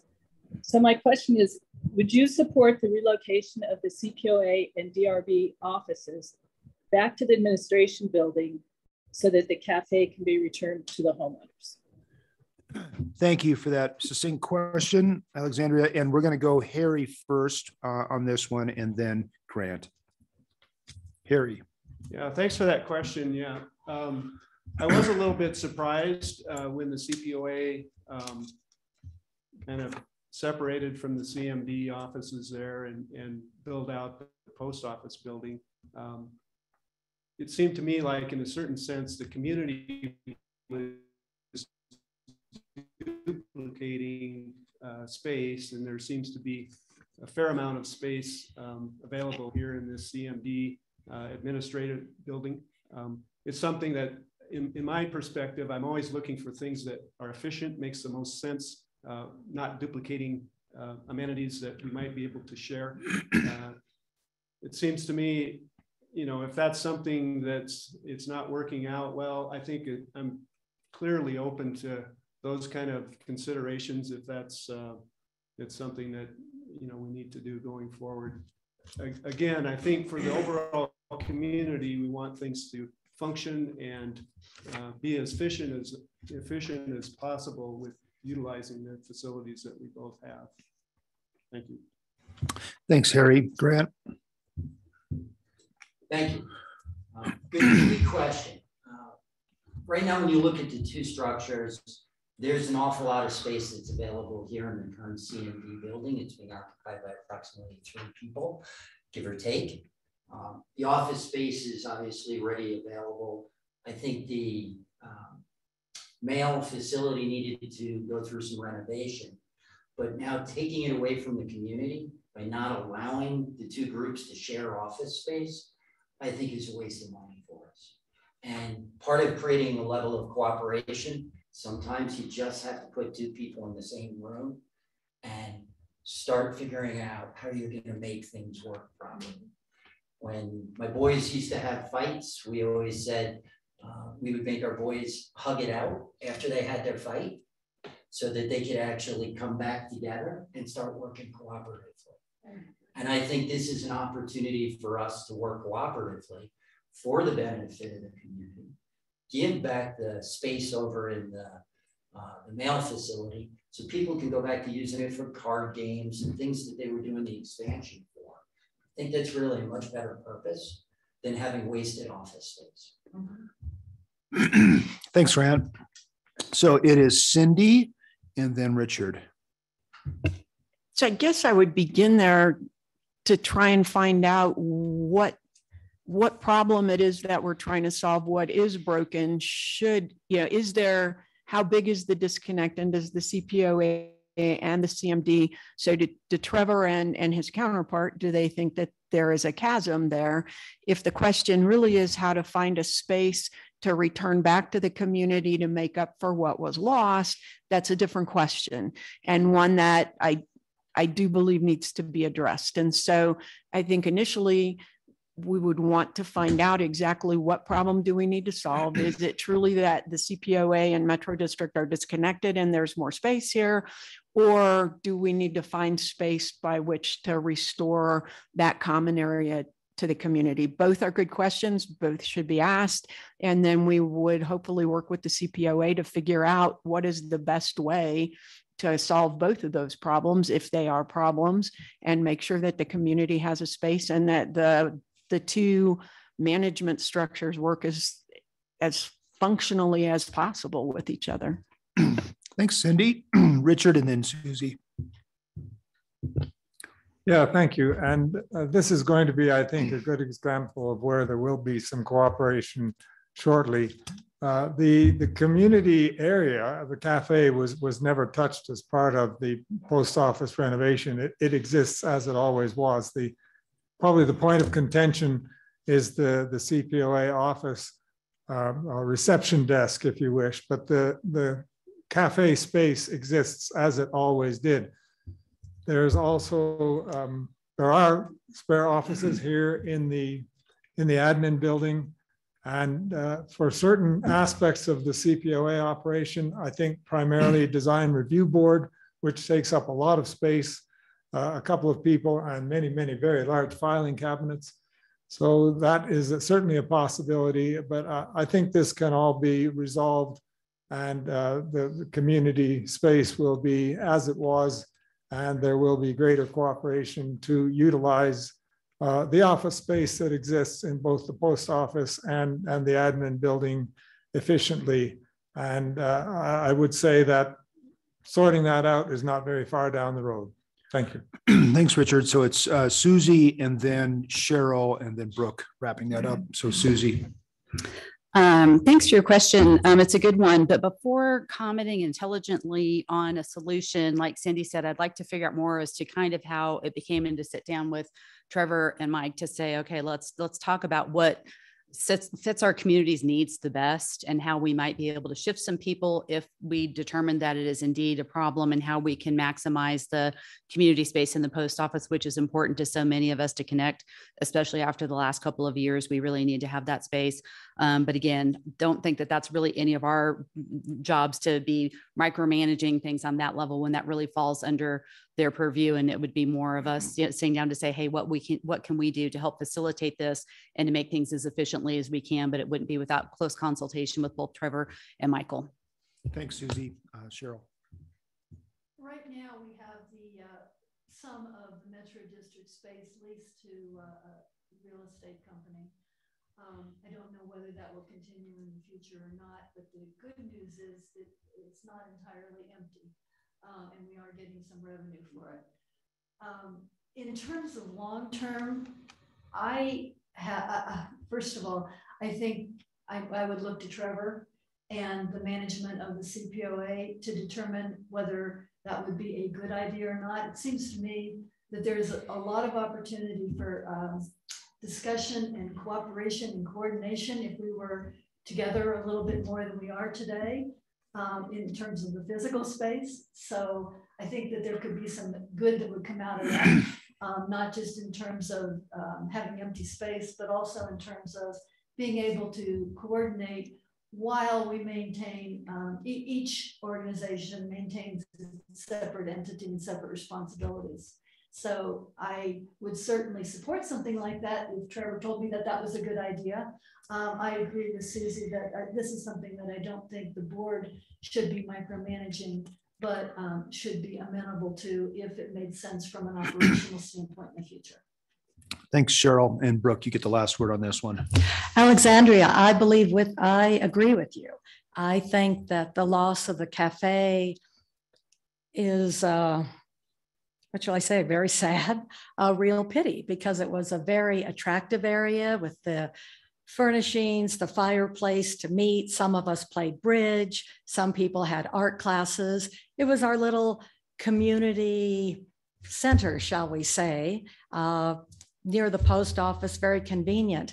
I don't really feel that we can work it out to have offices there as well as what we used to consider the cafe. And I actually think that that was one serious item, one serious split when the CPOA left this building and went over there. That seemed to be quite abrupt, quite definite. So I definitely would like the CPOA to move back into this administration building to let us continue to enjoy our cafe as we always have. And perhaps with both entities together, CMD and CPOA, they'd have to get along, or let's use this hug. Give everybody a hug, a smile. I smile a lot, and work it out. Thank you. Thanks, Brooke. A lot of thoughts on that for you, I guess, huh?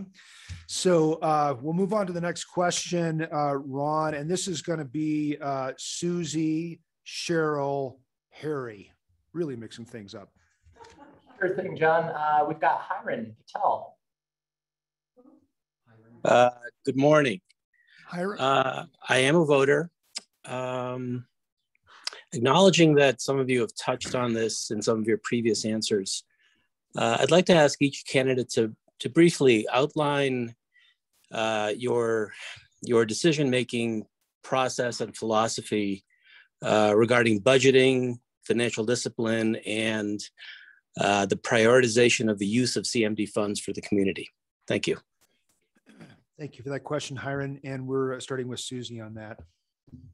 Thanks, Hiram. I am a total fiscal conservative. I have spent a lot of time over the years raising money. And as a result of that, I'm very careful as to how that money is spent.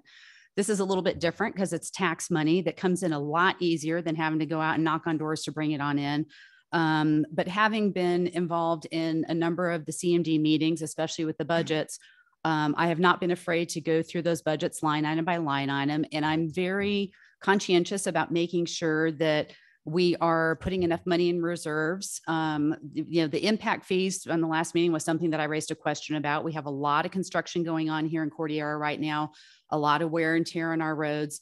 Want to make sure that those that are causing the damage are paying for it and that we are putting enough money in reserves to keep those roads paved and looking nice, because that is a very important part of the Metro District's job. Raised a question also about the equestrian center. It's a beautiful thing to have, but it's surprising to me how many non-residents are boarding their horses there and how much money we are spending as taxpayers helping subsidize that. It's getting better, but we are still not able to have them be a self-sufficient entity, and that would be a great goal to strive for. So that's kind of my philosophy, is that just because we have money doesn't mean we need to go recklessly spending it.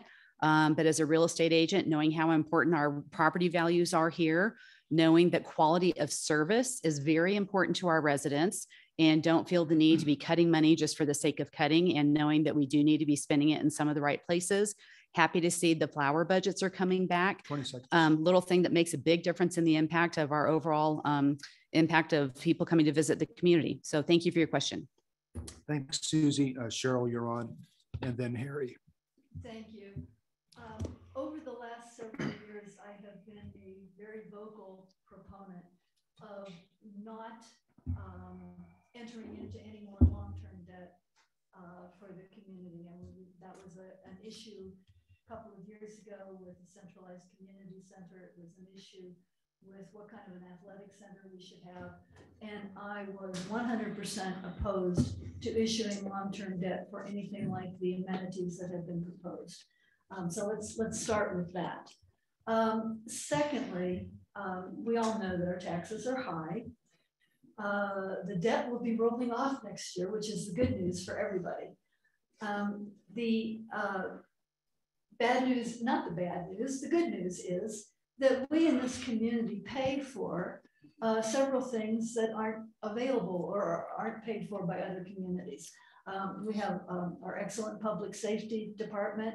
We take care of our own roads. We snowplow our own streets. So we do things within this community that aren't being done in other communities. And I think it provides a great benefit to the community and makes our taxes a little bit higher. With that in mind, I think it's really important for everybody that we run a lean, mean organization. I guess that's the word for it. But that I don't mean it that way. I think that with Trevor's leadership, he is promoting great teamwork.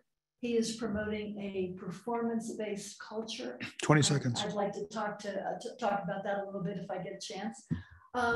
But we need to watch how much we spend and make any dollar that we do spend as efficient as possible. And what I would hope is that we have robust budget decisions. I was a proponent of the zero tax increase that we had in 2021. And so I really am looking for ways to reduce the amount of taxes that we have to assess in order to support our wonderful lifestyle. Thanks, Cheryl. Harry and then Brooke. I think my background as a civil structural engineer sets me up to be a very fiscally conservative. I think the focus of my entire career was really about efficiency and value. And even when you complete a project, you go back and look at value engineering. And I think in that same thing applies here, that everything we do, I think we want to keep that in mind. Spend wisely, get value for what we spend. I don't think I have an agenda for a lot of things that we want to necessarily go out and add to our facilities. I think maintaining our facilities is an important thing, and getting them back to being self-sufficient. The ones that we are providing for the general public, I think those facilities need to be self-sufficient and not subsidized by the community. Also, sustainability, I think, is another area where we can maybe look at improving our energy usage, our facilities, making more sustainable for the future. In a lot of ways, I think that's something that we can maybe focus on a little bit more to improve the value of what we have here. Going forward, I think really keeping an eye on costs and making sure we have plenty of reserves to maintain things. All of these things are important, but the bottom line for me is really value and efficiency. Thank you. Thanks, Harry. Brooke and then Cindy. Well, I have great respect for everybody's hard-earned money, and I think that our expenditures should be value expenditures. I also think that both boards should arrive at their decisions guided by the majority. I think that many of us are unhappy when our money is spent without consulting with us. As far as the Equestrian Center, I am the senior, not in age, but in time at the Equestrian Center. I've been there for 20 years with one and occasionally two horses. And 60% of the horses there are owned by Cordillera property owners. There's a new program there started by Trevor and our wonderful manager, Dominique, at the stables. They have 3 horses that are going to be school horses. And we're hoping that more Cordillera owners, property owners, residents come and start riding and enjoy it more. However, the past 3 or 4 years, I know that our stables had a profit of between $30,000 and $35,000. So I really think it's just another amenity that Cordillera can offer. And many of my friends who don't ride tell me they just love driving by. I don't mean to direct myself at you, I'm sorry. They love driving by and seeing the horses. And then we put hay out for the elk, seeing the elk. And it's just a part of the beauty of our community. There are some thoughts that I have to make the stables even better as far as what we have to offer. Thank you. Thanks, Brooke, and thanks for feeding the elk. You're welcome. Cindy, then Grant, then Richard. Cindy. So from I'll answer your question a couple different ways. So I am very fiscally aware and concerned, and I don't know that I would say I'm conservative, but I'm definitely not liberal. There are rules and processes about every dollar that is spent from a taxpayer dollar. I have 30 years of managing budgets and programs and processes and technology for the United States government. When I retired, when we moved here full time, I managed a $3 billion a year program where I spent a tremendous amount of time on Capitol Hill explaining where that $3 billion was spent. And it was, and we made a profit every year, even though the government doesn't make a profit, and drove out cost. Since I've been here, I've been on the Ebo River Fire Protection District Board, so have a full understanding of our tax liabilities and responsibilities to the government and the county for the state. And again, there are rules and responsibilities and ways that that should be reported and managed. And I think, so I believe we can do better. I think we need to close our books every 30 days. Believe we need to have total fiscal transparency, not so much about the decisions, but about the way the books are managed. Other metro districts can do it, so can we. So it's about applying business best practices to everything that we do, getting the most value for our tax dollars that we would be responsible for making sure are spent there, and making sure that we are accountable as quickly as possible, as transparently as possible, so that everyone has full visibility. 20, oh, sounds like you're done. Okay, thank you so much, Grant, you're on. Thank you, Harden, for that question about decision-making process and our budgeting for long term. I am fiscally responsible when I approach my budgeting process.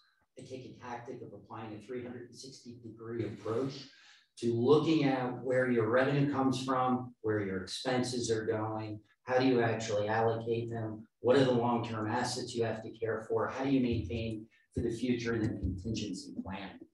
So looking at our existing community, we had done a reserve study a few years ago. It's been probably about 4 or 5 years since one's done. Given the current inflationary period, it's probably a high time to execute another. And it's looking at really, how do you make sure you've got the right assets on board at the right time?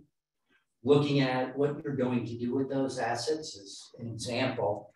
In my last company, we had 2,800 large trucks ranging from tractor trailers down to Ford 650s, plus we maintained a fleet of over 800 pickup trucks. There's a mean time between failure and maintenance. What you look for is the most prudent way to make that decision of that truck is going to last for X number of hours based on the kind of service you're going to do for it, what's its actual resale value, and then what's the cost of new ownership as you go forward. Applying that practice in my last company, we actually saved 15% of cost of vehicles. We also reduced mean time between failure of our vehicles and across our entire fleet throughout North America. It became a huge benefit to our organization. So I make sure I collect all the facts. 15. As I go through the process of developing a budget and looking for a plan. We also supported a 5-year budgetary plan for the organization that every year we updated for another 5 years. Looking at the assets we needed, looking at the assets we needed to replace, looking at how we expand our revenue opportunities. Time, thank you. And Richard, you get the closer on this one. Yeah, thank you, Harm. Excellent question. When you look at the financing of CMD, I want to acknowledge the move to address that chronic finance or accounting problem that has existed for a long time. But now CMD is out of CPOA's budget process. CPOA is out of CMD's budget process. I think both units now are getting their financial reports timely. And now we have a chance that we've never had before to see what the costs are for every operation that each individual organization does. And we're not all mixed in together with overhead allocations and whatnot. Everybody is clear about what can be done. In terms of financial planning, I am very conservative. I'm very much live within our means. I have built for CPOA the long-term financial model for the reserve fund.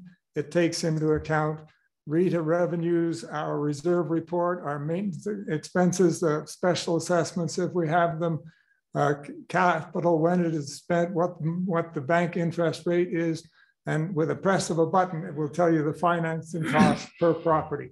And this thing goes out 35 years and can be easily expended. I would love to be able to do something like that for CMD. In terms of where we spend our money, I'm very interested in the long-term health of this community. Fire mitigation is a big one for me. Egress routes, and also the possibility of even another access route that I don't have time to explain now, but I think we could kind of construct that as a very cheap insurance policy for the disaster scenario that everybody invokes for the road falling in on Fairno, which I don't think it will ever happen, but it would still be very useful. So, time. Thank you. Thanks, Richard. I don't know if you're talking about the back route to Brush Creek, but we can talk about that some other time. No, I'm not. Yeah. It's a special one. Okay. All right. So given our 2-hour time frame, I think we can sneak one more audience question in and then do closing, but this will be the last audience question unless I get overruled by the group here on that. So Ron, who's our lucky last questioner? Yeah, number 10. John, Jerry Moore. Jerry, you're on. Well, mine will just take a moment. This is Jerry, and it's actually a comment. There was a lot of discussion about cooperation, and I want to personally thank Trevor as the general manager of CMD for the level of collaboration and cooperation and his proactive outreach to staff at CMD. I mean, to CPOA, sorry. So I think he and Michael and all the staff underneath them currently are doing a really good job of cooperation and back and forth in their roles and in their spaces as well. So thank you, Trevor. And your question. Yeah, go ahead. We grant extra time for compliments around here. So go ahead. No, I actually, this came up when people were talking about office space and cafe, and I just felt like there was a little misconception there. So I just wanted everybody to know there's no question. The cooperation has been great. Okay. We'll take the compliment. So is there a question number 10, Ron? Is anybody have their hand up still? Yeah, John, we can go to Cassie Gray. Hello, Cassie. Cassie Gray. Cassie Gray, yes, hello. I would also like to extend a compliment to Trevor for the holiday lights up that he put up at the Equestrian Center. I love that. And again, enjoyed driving by the Equestrian Center. I do every day. I would like to ask, the CPOA has outsourced their responsibilities to Grand Manor. And I know that's been a big question in our community. I would like to know the candidate's position on outsourcing the CMD's responsibilities to Grand Manor. Good question. So we're going to go one, Susie, and just around the easy way now. Okay. So Susie, you're first. And go ahead, Susie. One of the most valuable assets that I think the CMD has is all of our employees. Many of whom have worked here more than 20 years, Trevor here more than 5 years, 7 years. And I would be very cautious entering into anything where we would be going through a transition like the CPOA did. I know that there are many positives to having made that transition, but would be very reluctant to see the level of turnover that the CPOA has experienced, knowing that we need to keep our employees as our valued asset. As I said earlier, quality of service really matters. And our residents up here really do care. It's not just about money savings. Yes, we do want to hold our budget tight, but I think we need to be very cautious in looking at any potential outsourcing. And I'm of the opinion, if it isn't broke, don't try to fix it. And I think things are really good right now. I think our employees, we've got great employees. They're happy. They're showing up. They're doing an incredible job. And I would be reluctant to rock that boat right now when things are operating pretty smoothly. Thanks, Susie. Brooke. I am a firm believer in community consent. And as gently as possible, as you're the only CPOA member, I don't remember being asked if I wanted to change from the employees that we had to a large company, Grand Manor. So I really did enjoy the community atmosphere, that we knew the people who handled a great deal of our life here. Now I'm told that Grand Manor is doing a good job saving us money, so that's very good.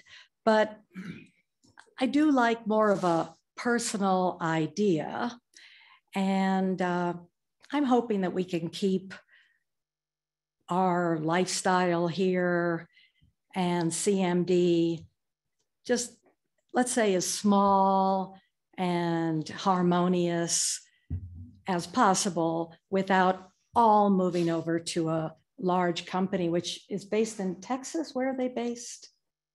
Grand Manor? Yes. So I guess it's working, but I wish we hadn't made the changeover. Sorry.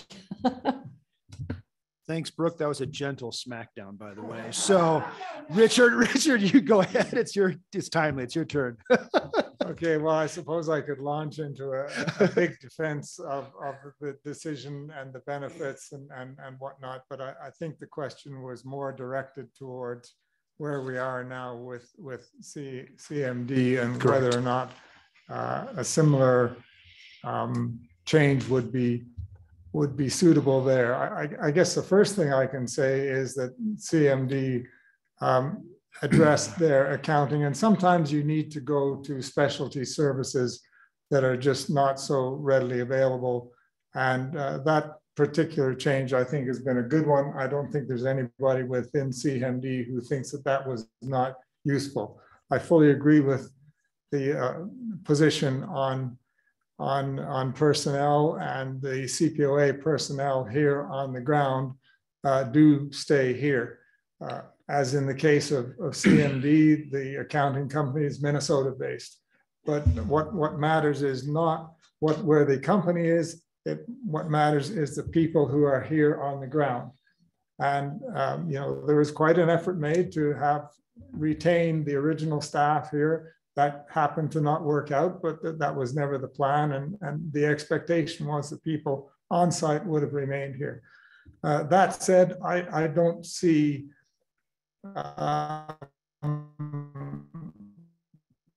any reason to be run government, if I'm not mistaken. I might be wrong on that. So the notion of doing that same thing 20 seconds for CMD is probably not possible. I'll just give one little tidbit, though, of some information that people are probably not aware of. When CPOA went to get its bank loan, the banks were very much supportive of us because the operation was professionally managed by a large company like Grand Manors. And we might not have had that capacity or capability without that. And there are benefits that are not out there in the public. I realize that we need to do better on a few things, and that will happen. Good to know. Thank you. Thanks, Richard. Grant, and then Cheryl. Good morning, Cassie. Thank you for that question. I am not a fan of outsourcing. I think ARC has developed a really strong team. I think having our own security force is a great idea. It's people that many of us recognize. We've seen them drive by our homes at night. We know those faces, and we've known those faces for years. There is a level of comfort and safety that comes with that. Someone who travels, sometimes my wife is home by herself.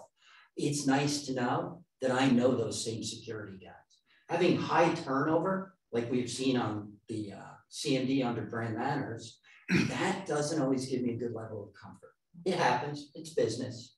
But I think for us to maintain our own resources, for us to maintain our own crew that does our road service work, to doing our plowing work, that's really what makes the difference. That's what also fosters the community. I don't think we need to Grand Manorize our community by outsourcing. I don't think we're going to get the benefit. We want service level here.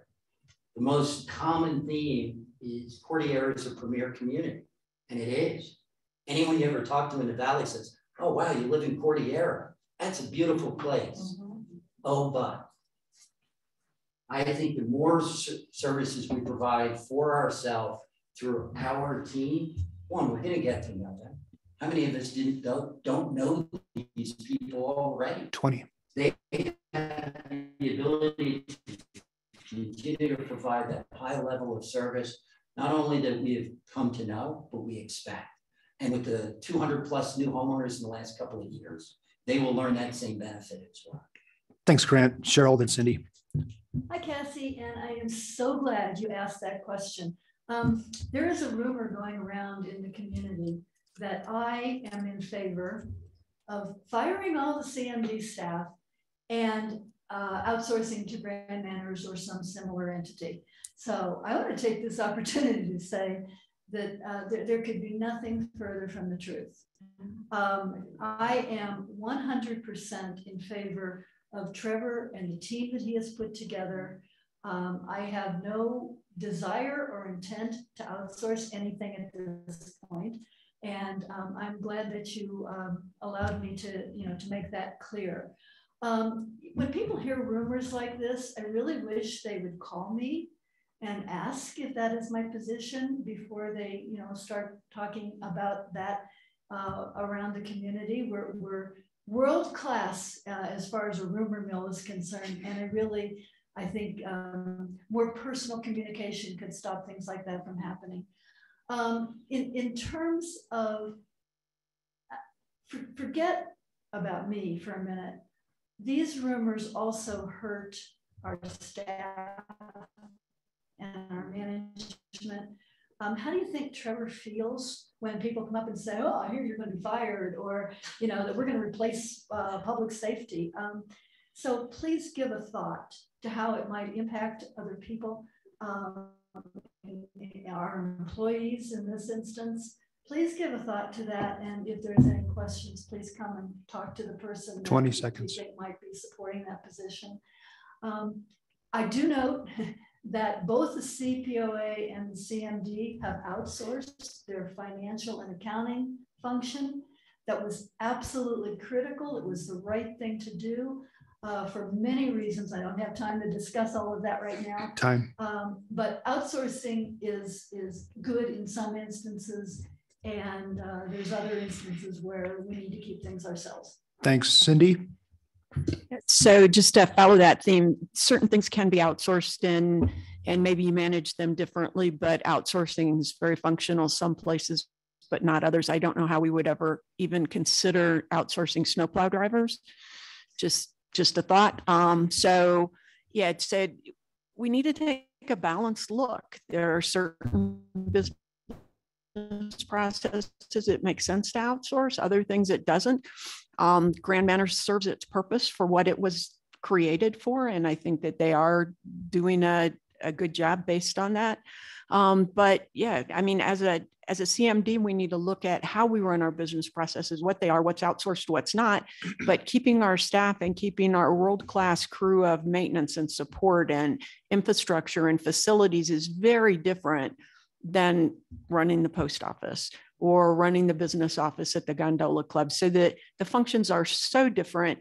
I'm not sure how you could even consider having somebody like Grand Manors do it. There may be people out there who do, but I don't know of them. And I think that we've got a really good balance where we are now with certain things outsourced, certain things run by us, and using Trevor's team to do the best job that they possibly can. Thanks, Cindy. Harry. Yeah, I think Trevor has been doing an excellent job with the services that the CMD provides. Right now, I don't see any changes that would be warranted to that whole team and the whole operation. It mentioned the items of the accounting that's outsourced. I think that makes sense, but really it's a hands-on job. Trevor does a great job of managing the team, and I think the services that we have here in Courtier are excellent. I've lived in quite a few different areas, and the job they're doing, snowplowing, maintenance, all the facilities has just been excellent. So I wouldn't really see any change to that, and I wouldn't see any advantage to outsourcing. Thanks, Harry. Well, we've come to the end, almost the end of our 2 hours here, and we do have a set aside for closing statements of 1 minute each, which I think is important to let candidates round out anything they might have missed and put a bow on it, as it were. And we're going to go ahead and reverse this kind of strangely. So we're going to go Harry, Cindy, Cheryl, and then Susie. Back to you. You get to close the thing out. So that's for better or for worse. So Harry, 1 minute. Last thoughts for anybody still on the line there. I think the big thing for me, really the cooperation, working with people, keeping an open mind, keeping communication going between board members of both the CPOA and the CMD and our employees, Trevor's team and Michael's team. I really look forward to working with those people. That's a lot of the reason why I'm running. I like the existing board members. I like the existing employees. And I just think it's a great opportunity to help this community continue its world-class service. Thank you. Thanks, Harry. Cindy. Yeah, so I'm all about transparency, efficiency, business best practices. Since I retired from the government, I do board work. So I still have a company, and I currently chair 3 different boards for international companies and their wholly owned US subsidiaries. There are lots of best transparent business practices we can adopt in the Metro District while still complying with our federal governance requirements and practicing fiscal responsibility. I think we are great, and I think we can always strive to do better, and I would like to be part of that. Thanks, Cindy. Cheryl. We are incredibly lucky to live in this beautiful corner of the world. And as much as we sometimes bicker, I think things couldn't be better right now. You take a look at where we are. Our home values are at an all-time high. We have a couple hundred new residents in the last couple of years that we want to welcome and integrate into the community. Gives us a lot of opportunity to change things and look at things in new ways.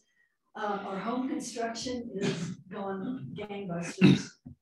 We're going to be debt-free by the end of this year, which is a really good thing to have happen.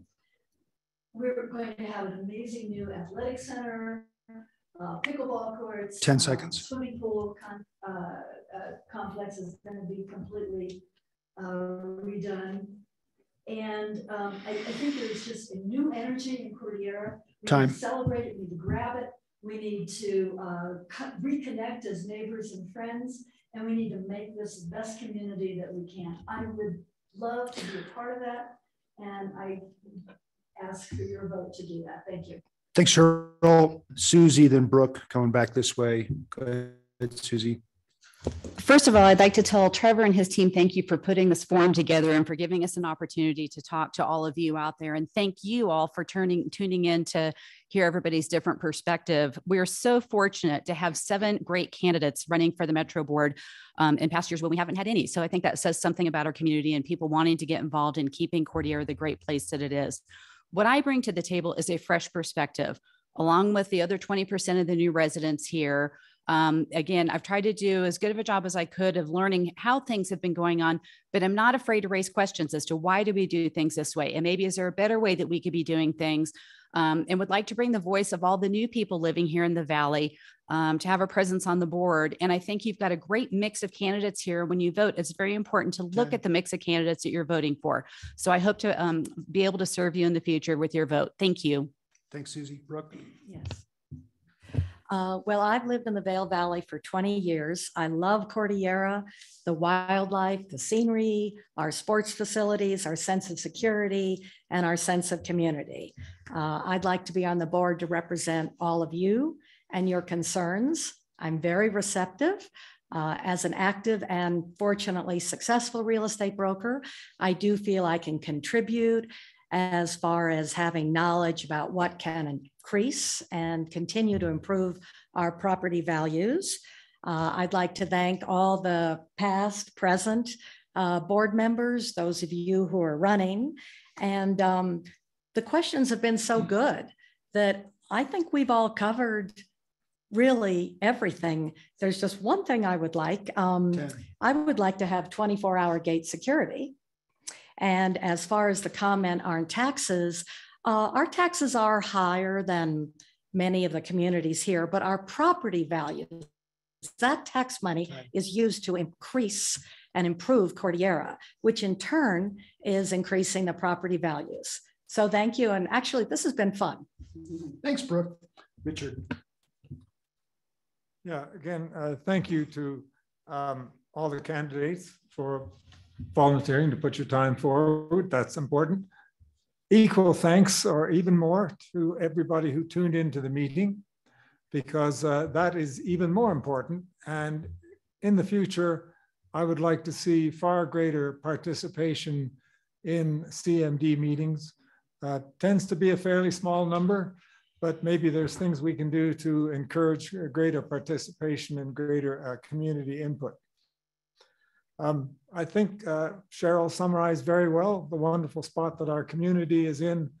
The real question is only how to keep this renaissance moving forward. And I think, again, that's just 2 boards working in concert. And so I think if we can get that, we can keep this renaissance going. Thank you. Thanks, Richard. And winding it out here, Grant, you're on. Thank you. Much like all of my friends here, I want to thank Trevor. I want to thank John for the good service you've done to our community, and thank all the community members for tuning in to learn more about each one of us. I think it's a really important part of the process. What I would think we need to really focus on, and the theme came up often, was about communication. We need surveys. We got to get input from the community. Also, I think we need to tackle the wildfire mitigation. Right now, we need to create an evacuation route for the divide. They don't actually have an automobile access route. Many people up there could get trapped and get badly hurt.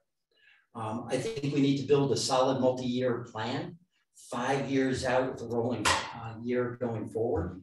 I think we need to continue to support and maintain the high quality of standard for our employees. I also think we need to enhance our public safety and gate security. It was nice 10 to see today, seconds. Sorry. It's nice to see today that we have so many candidates with a diverse background. And I think that that would be great for our board going forward. I think the board's been a bit of a state of controversy over the last couple of years, but I do think a level of decency can be brought back in, level of cooperation, and I can help bridge that gap. And I look forward to the upcoming vote, and I ask for your votes. Thanks, Grant. This has been the 2022 election for the Cordillera Metro District Board of Directors, and thank you to all the participants and everybody's great questions. Well done, and staff for doing such a nice job. Ron behind the camera and Trevor right here. So John Stabney saying goodbye. Thank you, everybody. Remember to vote. Remember to vote.